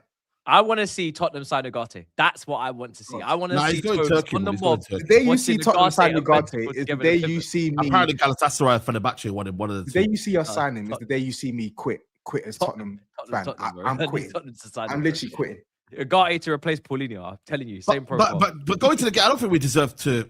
I think it was it's one of them kind of games where I'm worried now because now no Bruno for a month apparently, no Mbumo, no Ahmad, no Mazraoui. Mainu's injured, but I'm not gonna lie to you, I don't buy into this injury. I can't lie, man. I think there's something dodgy going on there, but it is what it is. And yeah, it's looking peak. We need Cunha to step up. Cunha did step up. Is that a player we can talk about now? Toby, get your head up, please. Yeah. Okay. What if we get that goal? Cunha's goal there. 2-2 now for Cunha. 2-2. 2-2 scored against Bournemouth, scored against here now. Oh, okay, fair enough. Good on him. Cunha's a good player who was playing shit for Man United, and now he's finally. Yeah, but see, it's quick to judge players who are doing badly, and you know what I mean. What do you mean quick? No. I'm not quick to judge players badly. My only premise is I just want you to keep the same energy, the same glaze you have for other players. Put that glaze on your players. Cunha, I'm not going to come here and criticize Cunha when he's playing poorly. He should have scored that one, to be fair. Yeah. Cunha's a good player. We said that. We all said that's a good signing for Man United, but he has not performed well for Man United. But to be fair, what I will give him the excuse, he's played different positions. He's had a few injuries as well. He's had to play different positions. Here we go again. Which different positions? It's always extenuating circumstances that you give to your players, but not for others. He's a left hand. That's what I'm saying. And we're always changing our team. Hold on, did he not get moved? Hold on, he got moved out of the left 10 because he was playing poorly. Not really, no. Worse than Mason Mount. Because Sesko was injured. Sesko was injured. The manager not rate Xerxes. Let's be honest. What are we doing here? Are we actually deep? Come on, guys. Mason Mount's been better than him this season, Saeed. That's why he got moved. Listen, his spot has been taken by Mason Mount. Mason Mount has deserved to start in certain games. Yes, I agree. Mason Mount has deserved. But listen, Cunha's a better player. I don't care what anybody says. Obviously, Cunha is the better player. We know he's capable of. And we need to step on up. evidence in the Premier League, I don't even think you lot can say that with chest because Mason Mount is a 2-time Player of the Year and a Champions League winner. So if we're going back to that Mason Mount, hold on, no. If we're going back to that Mason Mount, Cunha has not put up. Matisse, that was 4 years ago, man. Come on. It was 4 years ago, and it was Reece James 4 years ago. 4 years ago, bro, and he's got about 4 goals. Mason Mount's Man United. Has Mason Mount had injuries at Man United? Or you want to give Cunha context, but you don't want to give Mason Mount context? This is your bias. He's had enough game time, enough opportunities to do more in the 3 years he's been here. But is he 3 years he's been here, bro. He needs to be doing more. He's only showing it right now. He's only showing it right now. He's had games. He's had amount of games to show what he's capable of. He hasn't been doing it. I have given the credit though this year. I can't lie. This year he stepped up more than I thought he would. So big up to him on that one. And I have called him to start ahead of Cunha. But come on, bro. Let's not do this whole Mason Mount. Come on, 60 million we bought him for. He's been here 3 years. Paid 60 million for Cunha, so let's see what happens. Well, we will know. I know the quality of Cunha. Cunha will bag at Man United. So Mason Mount. Cunha was doing his thing at Wolves, and suddenly now because I'm not even giving him props. Is this guy here? Do you want him back? Cunha's Brazilian, and he did it at Wolves. Now he's getting an incredible amount of praise. He probably start Chelsea right now. I'm just saying, listen, Cunha's a good player. Would he start Chelsea? Cunha's Mason Mount's an England international. Cunha for Brazil, nowhere to be found. He probably start ahead of Garnacho on the left. Suddenly now Cunha's getting all this glaze because he's wearing the 10 shirt and he's Brazilian. He's had a good season right now, Cunha or Mason Mount. I don't want either of them. No, you have to pick one right now. Who you taking? I have to pick nothing. I don't want none of your players. No, but answer the question. If you have to pick one right now, who you taking? All I'm telling you is Mason Mount has done more dirt in this league than Cunha. That's all I'm telling you. So when you're saying Cunha is clear of Mason Mount, you're saying that from a position of hope. I agree. Same way you would say a lot of your players if they were playing in a certain position, like, yeah, cool. Like, what are we doing? We know who's a better player. Let's see. But like I said, for me, I can't lie. It's a loss. We have to bounce back. But I can't lie. It's worrying times, man. It's worrying times. Let me do the United super chats. This one from oh shit, I had one on the screen. My bad, SMS. Josh, you said so funny how no one had shit to say about Lenny when he was one of our best players last season, but now that he's out of what? When was he one of your best players? He was playing well last season. You mean towards the end of the season when he played on the left-hand side of a free, and he was playing well. Towards the end of the season, playing well in you're calling that one of your best players. He finished 15th. He finished There we 15th. go now, man. He's finished well. You know what it is? Like, if you're not gonna let the man finish his super chat as well, he's like, He's come on, man. Finished 15th. He let him He finish super stopped the chat super chat because he was shocked by what the super chat said. Yeah. One of our best players. He was playing. Hold on. The right How side. many minutes? Guess how many minutes Euro played last season, guys? Guess. How many? Guess. 900. 300. 1,000 minutes. 1,000 minutes. That was 1,000 close. minutes. 1,000 minutes. And they finished 15th, but he's one of their best players. Yeah, but individually, players can have good. That performances 1,000 and- minutes and- was and amazing. show though. They are 1,000 one of the minutes. better players. Yes or One of no? your best Basically, players. 10 full Of the 90s, season. and he can be one of your best players. Over 38 games, man. he's played a quarter of the game, Saeed. He could be one of your best players. How? How? But That's he has insane, been. bro. If you actually watch the games, you can see he's been. Even when we were going for that Europa League run, he was one of our better players. I like him. Shut up, man. You can like him, but I'm just saying that This statement. guy is likes mad. everyone. One of our This best guy likes players. last everyone. season. Yeah, man. He's a hoe. For God's sake. He just ends everything with I like him. Yeah. All right, cool. Next one in from Reasonable Gunner says Euro will peak just not at United. Heaven has been more consistent than Euro. Yeah, agree with that? Aren't they the same age as well? Yeah, they are. Heaven's And probably And a one year costs younger, I 50. think. One costs Good 50. press. I think Heaven's 20. Oh, is it? Yeah. Okay. Yeah, This Heaven's King 20. of Press is disgusting. Bro. No, but you know what it is? He's Nah, he's Heaven's getting his game 19. up, which is fair. I've said a lot of things about his players. He's got to say about mine. It's tick for tack. The name of the It's game. not even tip for that because I don't actually think he's shit. I just want you to Yeah. keep the same energy. Now we will. Yeah. We will. Alright, Good, next- good. Listen, look. Next one from Two Hand Tobes saying Happy Tobes isn't alone for the stuffing. You're a saint, Saeed. Thank you for your sacrifice. Hey? I don't get this one. I don't get it. Basically, he didn't want Tobes to go down alone, and then you've gone down. with him. Okay, fair enough.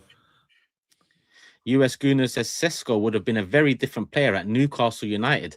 And Steve, it's easy for you to judge. Did you think Grealish would have worked out? Uh-oh. Says it. Silence, silence. Let's not open Pandora's box. Cool. That'll be a 2-hour segment, Did bro. Grealish do anything against Arsenal, by the way? What do you think, Matisse?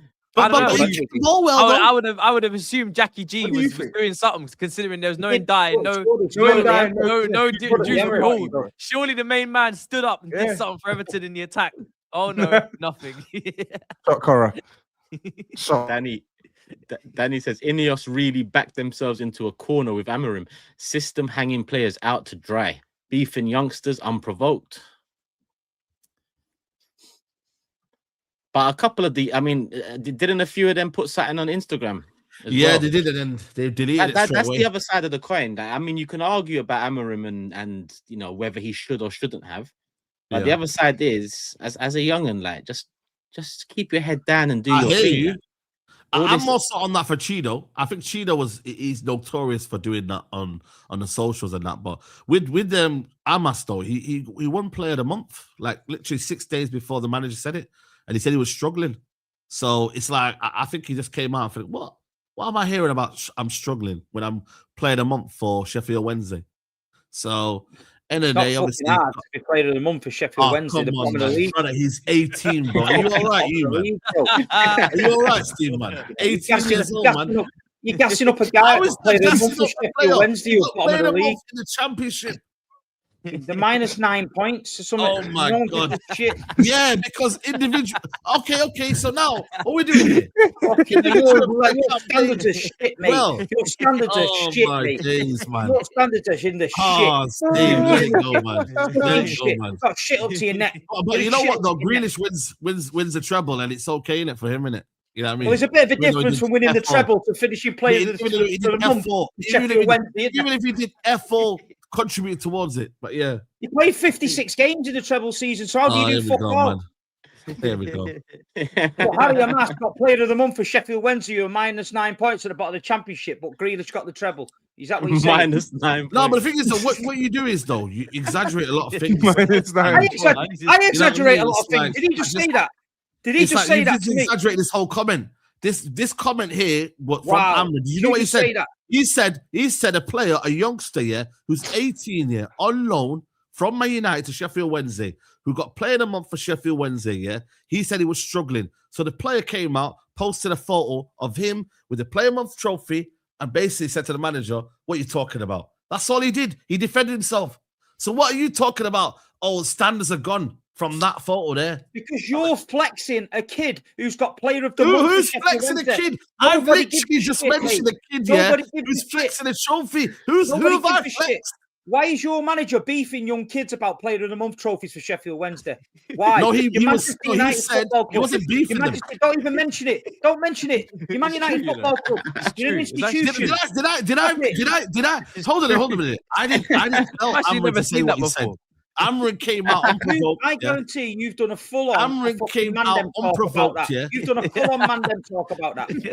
No, but at the end of the day, yeah, it's at the end of the day, Man United prides himself on young players coming through. We've done it every year, every week in the squad. We've got an academy on the bench. We've got history. So our club is based on that. Look at the Busby Bay, the class of '92. We pride ourselves on the youngsters. So when a manager talks smack about young players, it's going to be brought up in the media. It's simple as that.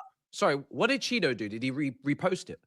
Cheeto just put something. I don't know what Cheeto did, to be fair, man. Cheeto just put something about like him playing for United on the 21s or whatever. He's to be fair, he was just trying to get involved. You know when someone's trying to get involved? What did he say? He was just trying to get involved in the action, but it was more mainly on Amas. But he did say something about Cheeto, about he was struggling on the 21s. So they just clapped back, and rightly so. Yeah, he said something like he's not starting for under 21s. I think Cheeto put a goal up or something. Yeah, something like that. Yeah. Do you know what? They probably know he's gonna not be there long term anyway, so he's maybe taking their chance. I just think for me, but you know what? But that issue though, Matisse, is bigger than Amorim. It doesn't matter which manager is there. You see that sort of entitlement from players that are playing for a once great club, a still great club by name and stature and whatnot, but not by performance. And what manager? I mean, if any of us could pick and choose a character or someone to work with, you're not going to work with that sort of a youngster, right? I remember when Guendouzi did it. When Guendouzi Saliba did this, when Saliba was on his second or third year on loan, there was some Instagram comments between them and whatnot. And as much as I was excited about Saliba, I was like, this ain't the way to go about it. Like, and since Saliba's actually addressed that he had to learn quick around that time, and Guendouzi hasn't, and look at how their careers trajectories has gone. Do you get what I'm saying? So regardless of Amorim, them knowing that he's on the way out, if I was next manager come in, you'd be on the way out too. Because who the hell do you I think it's harsh. I think it's harsh because what it is, I agree in the sense of like, you got to earn the right to play. Yeah, I agree. You know what I mean? Players can't be entitled. We've got to earn to get the shirt right. But at the same time, though, I just felt like for me, it was a kick in the teeth. And I felt like he kind of crushed it on the players, the young players as well, for no reason. At that point there where he said Amas was struggling, when really and truly he wasn't, because he was a player of the month for Sheffield Wednesday. So he was just trying to let people know, yo, I'm the player of the month here. That was it. It was just almost like a statement back. The Amas one makes sense. I agree, Saeed. The Cheetah one, I said that it doesn't make sense. Yeah. The Amas one makes sense, and I agree with what Amas done because it's just factually incorrect what he said, right? Yeah. So he may be struggling. Sheffield Wednesday are -9, but that's because they've been docked points, whatever. Yeah. Yeah. They're going through financial troubles. So he's doing his job. But I also absolutely agree with Turkish is saying about young players and attitudes and speaking out like that in social media. Like Arsenal is a very good example how Arteta came and fixed all of that nonsense behind the scenes as well. And people were doubting him and how is he going about it, but he made all the right. And this is what I was referring back to a different level with Spurs and Frank trying to do a clean sweep and get attitudes and mentalities right, starting from the top to the very bottom. We know Man United's a mess from top to bottom. And the bottom is the youngsters that are trying to work their way to the top. So if they've got attitudes like that already without doing fuck all in the game, this is where the base root problem is at Man United. It's a cancer, man, amongst attitudes, mentalities. Would you base that on someone's attitude? Would you characterize their attitude and be like, yo, you got a bad attitude by replying to something?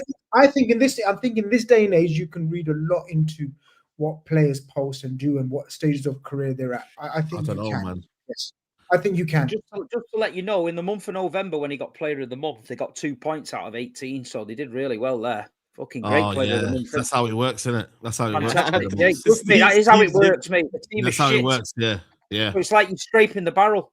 Who we giving Player of the Month to? Well, he tried a little bit, so we'll give it him. So he's flexing it to the manager of Man United. Again, it's a championship and it's Sheffield Wednesday. So there you go. Yeah. I don't know what I mean, fair play though. You tried though, Steve, there, but yeah. Tried, mate. Your heads fell off. Generational headlock. Yeah. Last one here that's coming about United from Danny again, saying, just saying Amorim talks too much. Just say, quote, we deal with it internally and move on. It creates a media storm. Now he's mad. He keeps getting asked about it. There you go. He talks too much, man. There's some truth. There could be truth in that. Yeah, I get that. I get that. Yeah. All right, cool. We'll keep it moving from there. Actually, this one's a funny one as well, talking about awards just being given out. Reasonable Gunner says, not sure if folks noticed, but Sunderland have announced the Woltemhard own goal in the derby as goal of the month. Wow. Hashtag shithousery. That actually he might get Sunderland's Player of the Month. That'd be quality. That would be hilarious. Yeah, that would be. Oh, that is actually jokes. I can't lie. And this one came in earlier from Corporate TOBS, but I didn't see it. It says Spurs are honestly finished. Fans need to get out of the social experiment. This guy needs to buzz off, man. Say no more. Best show on YouTube, hands down. Big up. Come on. Hope you're good, my brother. Long time supporter of the channel. We'll end it with obviously the top two. It's as is going into the weekend. It was 2 points coming out of it. It was 2 points. City top for a few hours. Arsenal reclaim it, and we move past Christmas with it the same way. We'll start with Arsenal on it. Currently top of the table. Performance. Listen, you know, it was one of those performances where you could look into it, delve into it, and say, listen, we expect better. And I do expect better, but at the same time, the context of this game comes after drop points in 3 away games back-to-back. Man City getting closer, cutting that gap. It's not just us dropping points. They've been winning their games, and the way they've been winning it has been getting smoother and cleaner over the last few weeks too, from last-minute goals, Leeds, Fulham comebacks to 3-0, 2-0, Haaland just smashing it. So it was a mental test for us, in my opinion. Very early in the season, nothing's decided, you know, by this mental test being passed. But it was a difficult away game against a team that, you know, if they had a couple more players, they probably would have done a little something. But really, we just handled the game how we needed to handle the game. We got a nice early penalty. It was a penalty. Gyokeres buried it, and that was all that was needed. It was just about going back top, because I think nothing's won with this game week. But if we had dropped further points and given City that top spot, and I'm not saying for Christmas, I just mean giving City that top spot after such a good half of the season, or coming up to half of the season, I think mentally that could have been a big blow. So yeah, it was more, I was looking at the mental side of it, and really we should have won the game by 2-3 in the end. Trossard should be burying that, great move. But Everton didn't have nothing for us, you know. There was that one penalty incident. I'm going to say, you know, the referees made the right decision, but I can also admit that those have been given before. I held my breath, you know, when the VAR was looking into it, but I'm glad they didn't give it, because it's not a penalty. You know, players need to stop looking for that sort of shit in the box, and the only way to eliminate that is by not giving them the grace when you slow it down and do all the angles and so on. So that was the only worry in the game. Got the job done, and we kept it moving. That. Yeah, he did deserve to win, but I'm sorry. How is that not a penalty? And how are they actually looking for it? A player's gone for a ball, and he's got to the ball first before Saliba, and his leg has been kicked. Do you think Barry needed 4 physios and 2 ice packs on the pitch? No, I don't. But I do think that's how he's looking for it, bro. That's how. But it's a penalty, though. It's not a penalty, bro. Why is it not a penalty? They're both going for the ball. One's a millisecond slower on it. He hasn't. It's not a dangerous tackle. It's not even a tackle. No, it's not. They're both kicking. Do you? No, I said I didn't say it was a dangerous tackle. I'm saying it's a penalty. I'm saying. It's not. Why does it have to be a dangerous tackle to be a penalty? I'm giving all the scenarios. His back was to goal. The ball was going somewhere else. He wasn't in control of it. his main aim in that moment the key point, was to get to the ball first and then go down like a sack of potatoes. I think that doesn't matter though. If you're not in control of the ball, it's a foul. I don't really understand what's going on. I think so. What you got to remember, was he in control of the ball? That's a key aspect of giving a penalty or not in that moment there.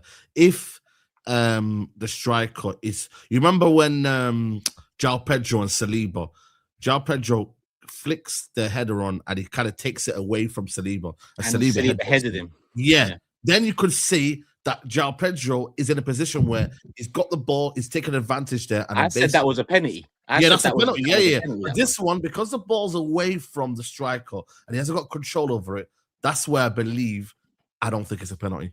And I just want to say to the people, because there's a lot of people, not just in the chat, but generally saying that's a penalty. You're part of football being the way it is now.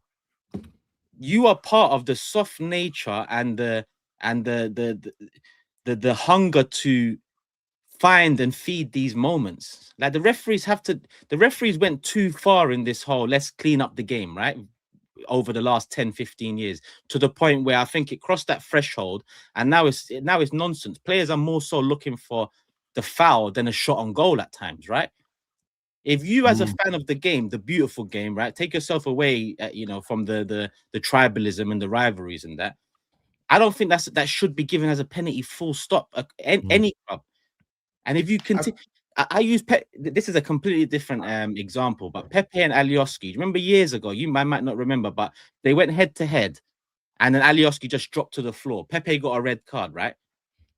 Those sorts of things the referees need to now draw back in, because that wasn't a headbutt, and the other day wasn't a foul. But when you slow it down, when you look at it's been given multiple times over the last few years. But when do you say, nah, you need to stop doing that? So players don't go down like that. Don't wait for physios to come on the pitch with an ice pack, because they know in their head that, hold on, there's a team somewhere slowing this down to the point where I might get something out of this. But you need to get that out of the players' heads as well. Like your point, your broader point is fair. I agree. So the threshold probably needs to be altered. But nevertheless, this specific offense was a penalty. It's a foul. I don't really understand what's going on here. It's a foul. Given this season before. But not every fouls are given a penalty. I get your point on maybe the theatrics and whatnot, but it's literally a foul. If that happens, can I say something? Okay, let me say, Gyokeres should have had a penalty then. That wasn't a foul to me as well. You know when the push. That wasn't a push, bro. But we've seen many times. If we're talking about, if we're judging this by what we've seen many times hands on the back or given as a penalty many times, right? So you can't just judge it off that, especially when you can also admit that many times it's been soft or wrong, or is there a push? You can't use the same referees we slander week in, week out with decision making as the metric to justify a decision, because we've been slandering them for years. I'm not.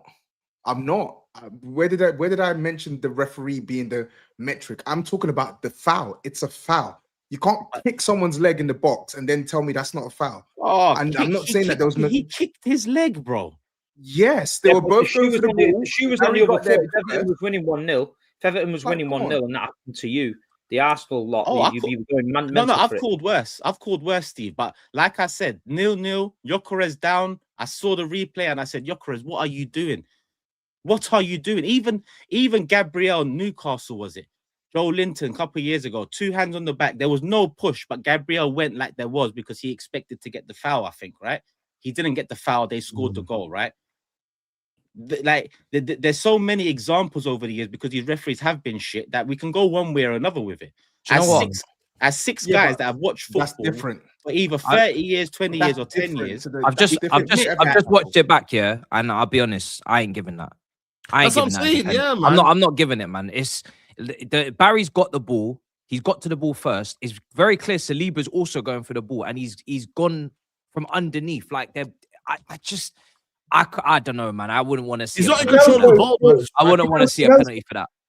Honestly, I wouldn't want to see a penalty for that, bro. It's not even like a tackle. It's not a tackle. They've both gone for the ball. Fine, as long as we don't see it again. If they say this is the benchmark, that won't happen, though, Steve. if they go and give one this weekend exactly the same, that's when people are going to go crazy. That's going to happen, though, Steve. That's going to happen. I agree with that, Steve. If they both go for the ball, if you're telling me that's not penalty, then maybe if it's a tackle and you've stopped someone from getting the ball or going to get a shot off goal, you know what I mean? Like a proper poor challenge. That's a foul. But that for me isn't a foul. Like I don't think that's a I don't know. The game and what it is today, and I don't know. But I'm just saying, for me personally, that's where I agree with you, bro. I wouldn't want to see that across the board. If that was happening every week, that's what I'm saying. We have to get tribalism.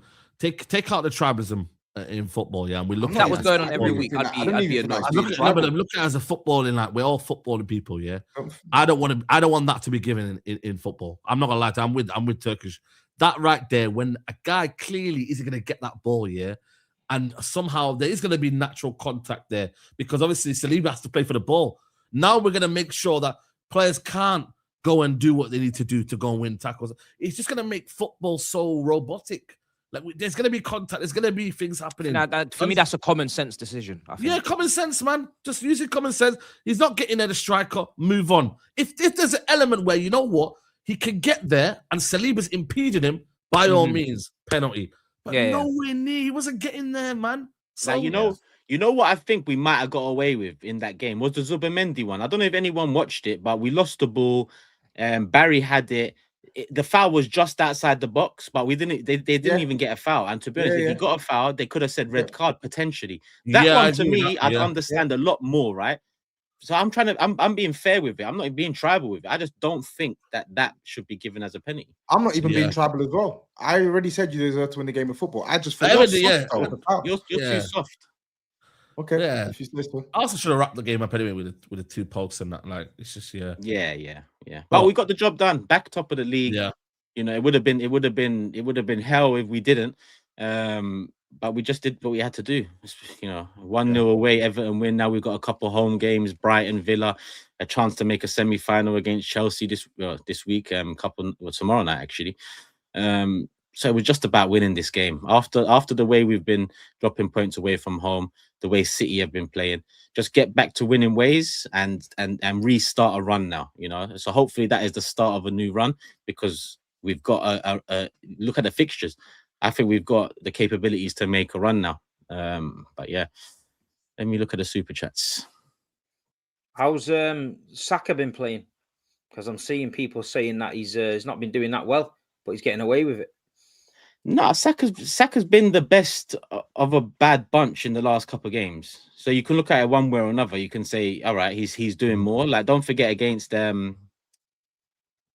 who was it? Against Wolves, such a poor game, but the 2 goals come from a Saka cross or a Saka moment, right?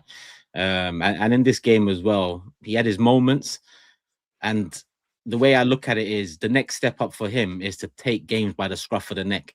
Now, obviously, moving forward now, if we drop points, you know, I'm looking at the attack more so than the defense because the defensive platform is there. I expect more from Saka, but at the same time, he is doing more than the rest. It's a weird one. Do you get what I'm saying? I expect more from him at where he is because I know he's got more in him, but he's been better than the rest of them aside from Trossard. Yeah, I'm not gonna lie. I kind of agree. Is it the vintage like Saka what we know and expect? No, but yeah, I think nobody else really is stepping up, man. I think the Arsenal attack right now is looking a bit. You know what I mean? They need to do more. Yeah, they need to do more. Like if you compare it to, obviously, we'll compare it to Man City's. You know what I mean? It's so. There's miles clear. City's miles is clear. That's the worry. That's the. It's clearly, even if you look at the table and the numbers, it's clearly attack defense. You know we're there because of the defense, and they're there because of the attack at this moment in time. Their defense is getting better though. But yeah, that's the balance. Whoever finds that right balance, do you get it? And looks like City in the past recent weeks, clean sheets, comfy wins. They've found the balance there. You know, we've got to find the balance on the other front. Are you getting more nervous as the weeks go on? What? I'm not nervous. No, I'm saying with the balance, it's more, you're saying with the balance is, I'm assuming you're saying your players, because obviously Saka's one thing. Yes, he's not scored as much goals as whatnot, but he's still having to carry that attack. you need to be looking at the players that you've brought in to now start to make more of a difference. Like a 100%. Gyokeres, Madueke, Eze. They have to be because they've not been. Yeah. Don't forget, it was 2 weeks ago here. I said honeymoon period is over for the new signings. You know, and that's still the case because it's certain other men that are still making excuses, man. I won't name them names, but you know what I mean. They know who they are. But I'm with you. You've been fair. Can you give us a clue of the names? I'm about that, yeah. you know. There we go. Man's making every excuse under the sun, man. But with Turkish, at least he's been fair, and he said, "Yo, them man need to step up." Yeah, that's it. So, and we still do. You know, we won the game. We're still top of the league. That bodes well if we manage to find the balance. But we look over our shoulder, and City seemingly have found a good balance there. So it's as is, 2 points. You know, we needed the win. We got the win. I just want to see what Arsenal look like if they do go back to second. Just 1 week. I just want to see. Just check everybody's temperature. Just one time. Just see. You know what I mean? Especially Turkish, man. Just little temperature check. Work out. Little temperature check, yeah, man. Just, you know. Let it all work out. Look, all of a sudden he's smiling. Look at this guy, man. He forgets everything else and just starts smiling. Prince says, "There's no smile on my face." He was just smiling. People covering rewind it. No, he's covering his face. There's no smile on my. What do you mean, bro? You're smiling. Saliba got the ball with his knee. You'd almost miss it. Toby is just bitter. Sorry, little man. Thomas the Frank engine. Choo blood. Someone said that to me. I ain't watched it back about the whole knee thing. Caleb said, Turkish, I'm going to be honest. Arsenal aren't really good. Saka has regressed as a player. Liverpool won't buy him anymore to replace Salah. So be it. So be it. Brother, drink slowly for this show. Massum says, the only team to be top at Christmas 4 different times and not win the league is our favourite bridesmaid. You must, Uncle Turkish. We must, regardless of top at Christmas. Turkish, your team are the real pretenders, mate. Liverpool won the league last year. Chelsea also won. Please behave. You lot must win. Not anyone else. Bottlers. All right, well, I mean, winning the league last year surely means that you should be there or thereabouts this year, right? Let's not forget the first bottle of this season is Liverpool. Let's not ever forget that this season. There's going to be more bottles. The first bottle was Liverpool. Yeah? 500 million bottle. Yeah, but you 125 million here, 150 million there bottle. That's a you man have been pretending for years, Turkish. You man have been pretending every single season. I mean, so calling anyone else pretenders is crazy because you actually pretend every year. You do. Really. You haven't won anything on this show. So what have you lot been doing with your billions the past? Well, we at least we won something. You're gonna bring the Conference League and a trophy you got into because of the 2021. It's more than you. It's more than you, brother. But you know what you're doing there is pretending. I'm not pretending. What you are doing now I'm not pretending. is pretending, bro. I'm not pretending. But I'm saying you can't call. I didn't call anyone the pretenders. You said it. Badge on your chest and you pretend week in, week out. You know you're not the best club in the world. You know you're nowhere near the best club in the world. Listen. And you pretend that you are because your of this fan old base was saying you're the best team in the world. Are you still the best team in the world? Now that City are right up your ass? Okay, good. I'm glad you're being consistent. Yes. But let's just are you the best team in the world? World champs? Are you the best team in the world? We're not the best team in the world. We're not the best team in the world. You said that gold badge. Take that gold badge. I don't make the rules. I don't make the rules. You know how you want that badge. You saw FIFA. They gave Trump the Peace Award. I don't make the rules. But listen to me. You guys are saying that you're calling others the pretender on this show. I didn't say anyone was a pretender. You said you said I'm a pretender. Are you not a pretender? Are you not a pretender? No. You should be a pretender. If we was a pretender, you and Toby wouldn't be shitting yourselves every week on the mob. Yeah? If we was a pretender, you lot would be cool, calm, collected, knowing what's coming. But you two have been all over the gaff this year. I'm all over the gaff because of my club. This Toby guy had red knickers in game week 1. Then he's got sky blue knickers in game week 4. Now he's got half. Every week, one bum cheek has one color, the other bum cheek has another color. Bro. You were tell me nothing about what you were in the Bang Bros bus. You were in the Bang Bros bus going to Brentford, going to the Call that day, man. Toes are like, call that day, man. Call that day. Oh, shit, man. You were literally the cover girl for the Bang Bros bus. So don't talk to me about doing X, Y, Z. It's gonna go left. Man. It's gonna go left. It's gone left. It's gone left. Leave me alone, man. AK says, Turkish, you've seen your club lift an FA Cup in 6 years. Please, the real pretenders are you. Okay, I've seen my team lift every trophy in the last 10. We are not the same. You're still pretending. US Guna says, why was every Arsenal hater posting about City on top, knowing Arsenal haven't played yet? Was it because they knew they wouldn't get a chance like that again? And Max, City fan, says, I see Arsenal playing the same football with the same issues as in the last 2 seasons, but executed by slightly better players. The title requires better, in my opinion. Caleb, put the card away, my brother, before the card puts you away. I'm telling you. Fun tonight. Josh says, if that foul was on an Arsenal player, no penalty given, Arsenal fans would be asking for and I don't disagree with you. I know what it would have been like. I know, but I can only speak for myself, bro. So yeah, I don't disagree with you there. 4 years in a row, top of the league. How confident are you to get over the line? I mean, I'm more confident than in the other season. I think you could tell that. But listen, Man City, they've got quality. They're 2 points behind us. It's far from over. We know where we need to be. As Steve said, the title race don't really start until February, March. And if we're both there, we're there. We'll see. But we're both where we need to be right now. So yeah, still early days. Game week 17, we win our next 2 games, 45 points from the first half of the season. I think you could say with the away games we've had, the injuries we've had, I think that's quite a good place to be in. But then you got these monsters over there with Haaland on 19 goals and 4 assists in 17 games, about to break his own record. Like, you know, we'll see how it unfolds. But that is the Arsenal super chats, I believe. Can I just say we've not given TOBS any credit, you know. His what? backdrop looks colourful today. There's depth, there's lighting, there's flashing. The light hasn't gone off. I can see him clearly for a 1 hour, 50 minutes so far. Like, really, seriously, you need your props, man. You listened to the advice, you've taken it. I'm proud of you, man. I'm proud of you, man. It looks great back there. Everyone. Nah, come, man. Nah, everyone. Man, this is big, man. This is big. I don't want your applause. Big up, man. 2026 soon, man. Come on, man. Whatever, man. Did you see TOBS? Did you see when Fuad was on, like literally 10 minutes before the end, his light went off? I did see that, yeah. I did. Did you tell him to do that? Or? No, I didn't. Spursy.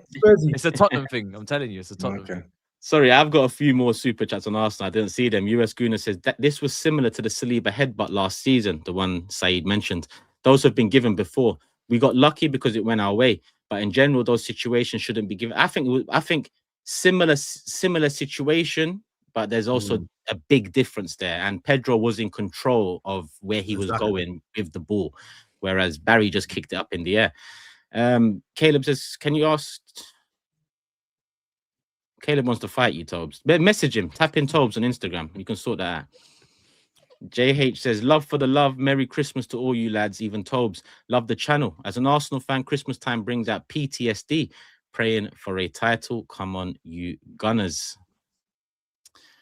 Sorry, Oliver. The standards of the Prem, let alone pretenders and contenders, players flopping left, right, and centre as well. Yeah, I get that. Hate when Arsenal fans believe they think they have won anything by December. Literally said we ain't won anything. What season in the last 6 years were Arsenal title favourites? Nothing's given. I'd say, yeah, I mean, last year was probably the closest we were to title favourites, I'd say, in terms of before the season starts. Everyone predicted Liverpool, do not forget. And Reasonable Gunner adds, we are the pretenders, but at least we are trying to stop City from farming the league. Liverpool too. None of you other lot doing shit. Caleb's joking as well. But nah, Caleb, seriously, put your card away now. Jazzy Jeff says, Turkish, I'm very satisfied with my son's eBay picture. Hope my partner doesn't find it. What would make my Christmas more is SAEED pronouncing the United goalkeeper's name. It's like wiping your bottom with silk, the way he says it. Over to you, SAEED. Lemons. Put the je ne sais quoi into it, bro. What do you mean? Lemon. I don't want no. That's what he wants. don't want I don't want no part in this. I don't know what's going on between Jazzy, Jeff, and Saeed. I don't know, man. I just wanted to you know what I mean, keep the super chat moving, bro. That's all it is, man. Cool. There to go. Big up City fans. I do agree that it shouldn't be a pen, but the problem is that foul has been given as a penalty multiple times. Nothing is. I agree with you here, but if you agree it's not, it has to change somewhere, right? We can't keep on agreeing on what we disagree with to make justification moving forward. It's a mad one, but yeah, it is what it is. All right, cool. If I've missed any, we'll save them for the end, people, as always. But obviously, City 3-0 win against West Ham. Steve Haaland, couple goals again. So, yeah, happy days over there. Yeah, no, we're on a good run of form at the minute. Keeping it rolling. Haaland, again, like you say, he's this season, he's going from strength to strength. Good to see Tijani Reinders on the score sheet as well. All made by Haaland and Cherky again was unbelievable. Do you know what I mean? He's playing so well at the minute. He's enjoying his football, and yeah, we got the job done. It's what if we won now, 8 on the spin or something like that. So it's looking good from where we was, but we know where we need to be. We're there where we want to be, and we're just cranking up the pressure. We've not even got going yet, in my opinion. I feel like we've got to make sure Pep manages the squad well, keeps the injuries down. He took a lot of them off on 65 minutes at weekend because the bench had 3 or 4 young kids that had never even played for the team on there, so he knows we're struggling. But January's coming up. I think they'll go in the market and strengthen it, talk on Semenyo and stuff like that. But at the minute, we're playing really, really well. And like you say, a lot of people talking about our defence. Oh, Man City's defence this, Man City's defence that. But the attack, the defence can concede 3 if we score 5. We just got to keep going.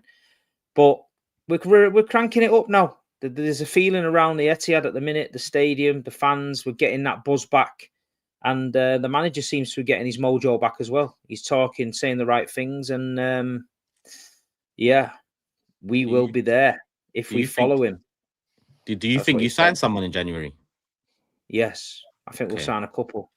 What couple immediate impact players, or like at least one immediate impact player? I think we need some backup in certain areas, because if Nico Gonzalez gets injured now, we've got no DM, no one. We have to play Mateus Nunes in there. Then it means we've got no right back. We have to play Rico Lewis in there.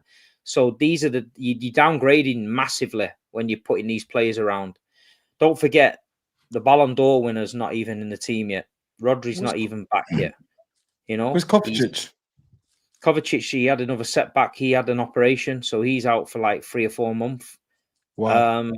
So we need Rodri back. And I feel if he gets Rodri back as well, he can change it. I feel like Tijani Reinders, it starts to become that player we've seen, because you can play a double pivot of Nico and Rodri. You could put Reinders in front. Because technical ability, Reinders is very, very good. But at the minute, when you play Reinders with Nico Gonzalez, there's not a great deal of pace in the middle of the park. We're relying on Bernardo Silva for energy. And obviously, Bernardo's not the same as he was. But we're getting the job done, you know what I mean? And Foden and Cherky are balling out. Erling's doing well. We've got no striker now. So Mamouchi's at the AFCON. We've literally got no striker. So if Erling Haaland is to break down, it's a Phil Foden false 9. Or he brings a kid in from the youth team. So, we just got to pray people keep fit, and he tweaks it in January. But we're doing all right. Like I say, we're doing all right. And Pep said we'll be there if we follow him. So we follow him. There's a treble winning 6 that you're forgetting that could come in if Gonzalez got injured. Who's that? Calvin. Yeah, Calvin. Step treble up. Winner, isn't it? Calvin's trading. But he's not been involved in any squads. One Carabao Cup game. For me, when we played Fulham, I was like, I'm looking at the bench. I'm thinking, you're putting kids on there. And if you can't come out, I'm not being funny. Calvin Phillips, obviously, the last show we were taking the mick about England and that. But Calvin Phillips got Player of the Year for England. Him and Declan Rice for England were great. If Calvin Phillips can't come off the bench for 20 minutes and see the game out for Man City. That's what I'm saying. I'm half taking the piss, but he actually should be contributing. He should be contributing. He cost a lot of money, and it's not worked out for him. But I feel like he's just not Pep's cup of tea. And then what happened that weekend? He decided to put Matheus Nunes, who again has been outstanding at right back. He put him in the middle of the park, and he did okay. You know what I mean? So, but you know what? It's mad though, yeah. If you're a footballer and like you get paid good money, and you're just told like stay at home, like just it's mad. It's mad, that, isn't it? Like you're a footballer, and you just get told. To be honest, mate, he's a good lad as well. Like, yeah, I was gonna say. Many times he's a nice guy. It must be heartbreaking for him to do it, but I think he's got to get out of there. He's got to get to Leeds. You know, they love him there. He's got to get to Leeds and start rattling a few cages there and get his career back on track. I wish him all the best, but at the minute, we City have got to be looking in the market. It's Hugo Viana, his second. This would be his first proper transfer January window, I think, where Tixi Bergstein's left. So it's all on Hugo Viana now. So we're going to see what he can do. But I think you look at City's team now, they're only if we can get to next summer as well, and they're only another 2 or 3 players away from being there. I know GRIZZ last season said Man City ain't going to be there. They're not good. They're miles off it at the minute. And, you know, that's probably at the time he was thinking about that. That was probably his opinion because we lost, you know, we won 1 game in 14. It did look like dire straits. But what I kept saying last season is you got to trust the manager. All these dickheads that were going, we should get rid of Pep now and get Marco Silva. Somebody actually DM'd that to me and shit like that. They don't know what they're talking about. It's Pep Guardiola. He knew what he needed to do. He changed his backroom staff. He cleared out some players. You know, we lost De Bruyne, we lost Gundogan, we lost Ederson, we lost Grealish, but he brought players in. You know what I mean? We've got players next year that are going to come back. Vitor Reyes and that. Echeverry's been brought back off loan, but I don't think he'll stay. He might go out. And things are looking good. We're thereabouts. A few weeks ago, we were 7 behind, but we kept thinking and believing. Donnarumma, again, I'm talking about it. Yeah, when he's called upon, he's not got the distribution. No one's got the distribution of Ederson, only Alisson. Them two are elite at that. But City don't play like that anymore. We're not knocking the ball around at the back and John Stones and playing these little triangles at the back anymore. Donnarumma's just blasting up the pitch because he knows he's got a Viking up there that's on it. And if he can get the ball down and bring everyone into play, we're getting teams on the counter-attack. And like you say, with Cherki he's setting the tempo at the minute for us. Every pass is forward. Every time he gets the ball, he's looking for something. And these passes that only Cherki can make, they're the defensive crushing passes. And teams are like, I've seen players shake. That Fernandes at West Ham, he had a good little game, but Cherki was taking the piss out of him, mate. Just a 2-touch round him and stuff like that. And we just got to keep going. But we've got Forest away. We've got Sunderland away. Both tough games for us. You know what I mean? Forest, we never really do great there. Sunderland, we've done good in the past, but it is what it is, man. But there's one thing that will happen. If Manchester City drop points, you don't see a meltdown from us. If we lose one of these 2 games, there's no meltdown there. We're not getting online and crying. We're just rolling with it because we know where it's going to end. You know where it's going to end. Let me do the super chats quickly because, yeah, little man just threw up, so I just need to, head out basically. None of you man are logged in as admin, are you? No. Cool. SMS said, man, you got Lemon, Slabs, a butcher, making jerksy, making money. Ahmad, they're all mad. Literally a Tesco. What's going on, man? YOLO. Reinders is a baller, says Max. So much more to come from him, especially with Rodri and Nico Gonzalez behind him. Haaland is a joke, by the way. 37 goals by Christmas. Mad. Yep. Crazy. Only Big 6 clubs, no trophy in the last 5. Turkish stop acting like a mutant. Arteta the enemy. Brother, we're top of the league at this moment in time, and all you do is mention Arteta week in, week out, bruv. Like, at least wait until until we know. And I might agree. I might disagree.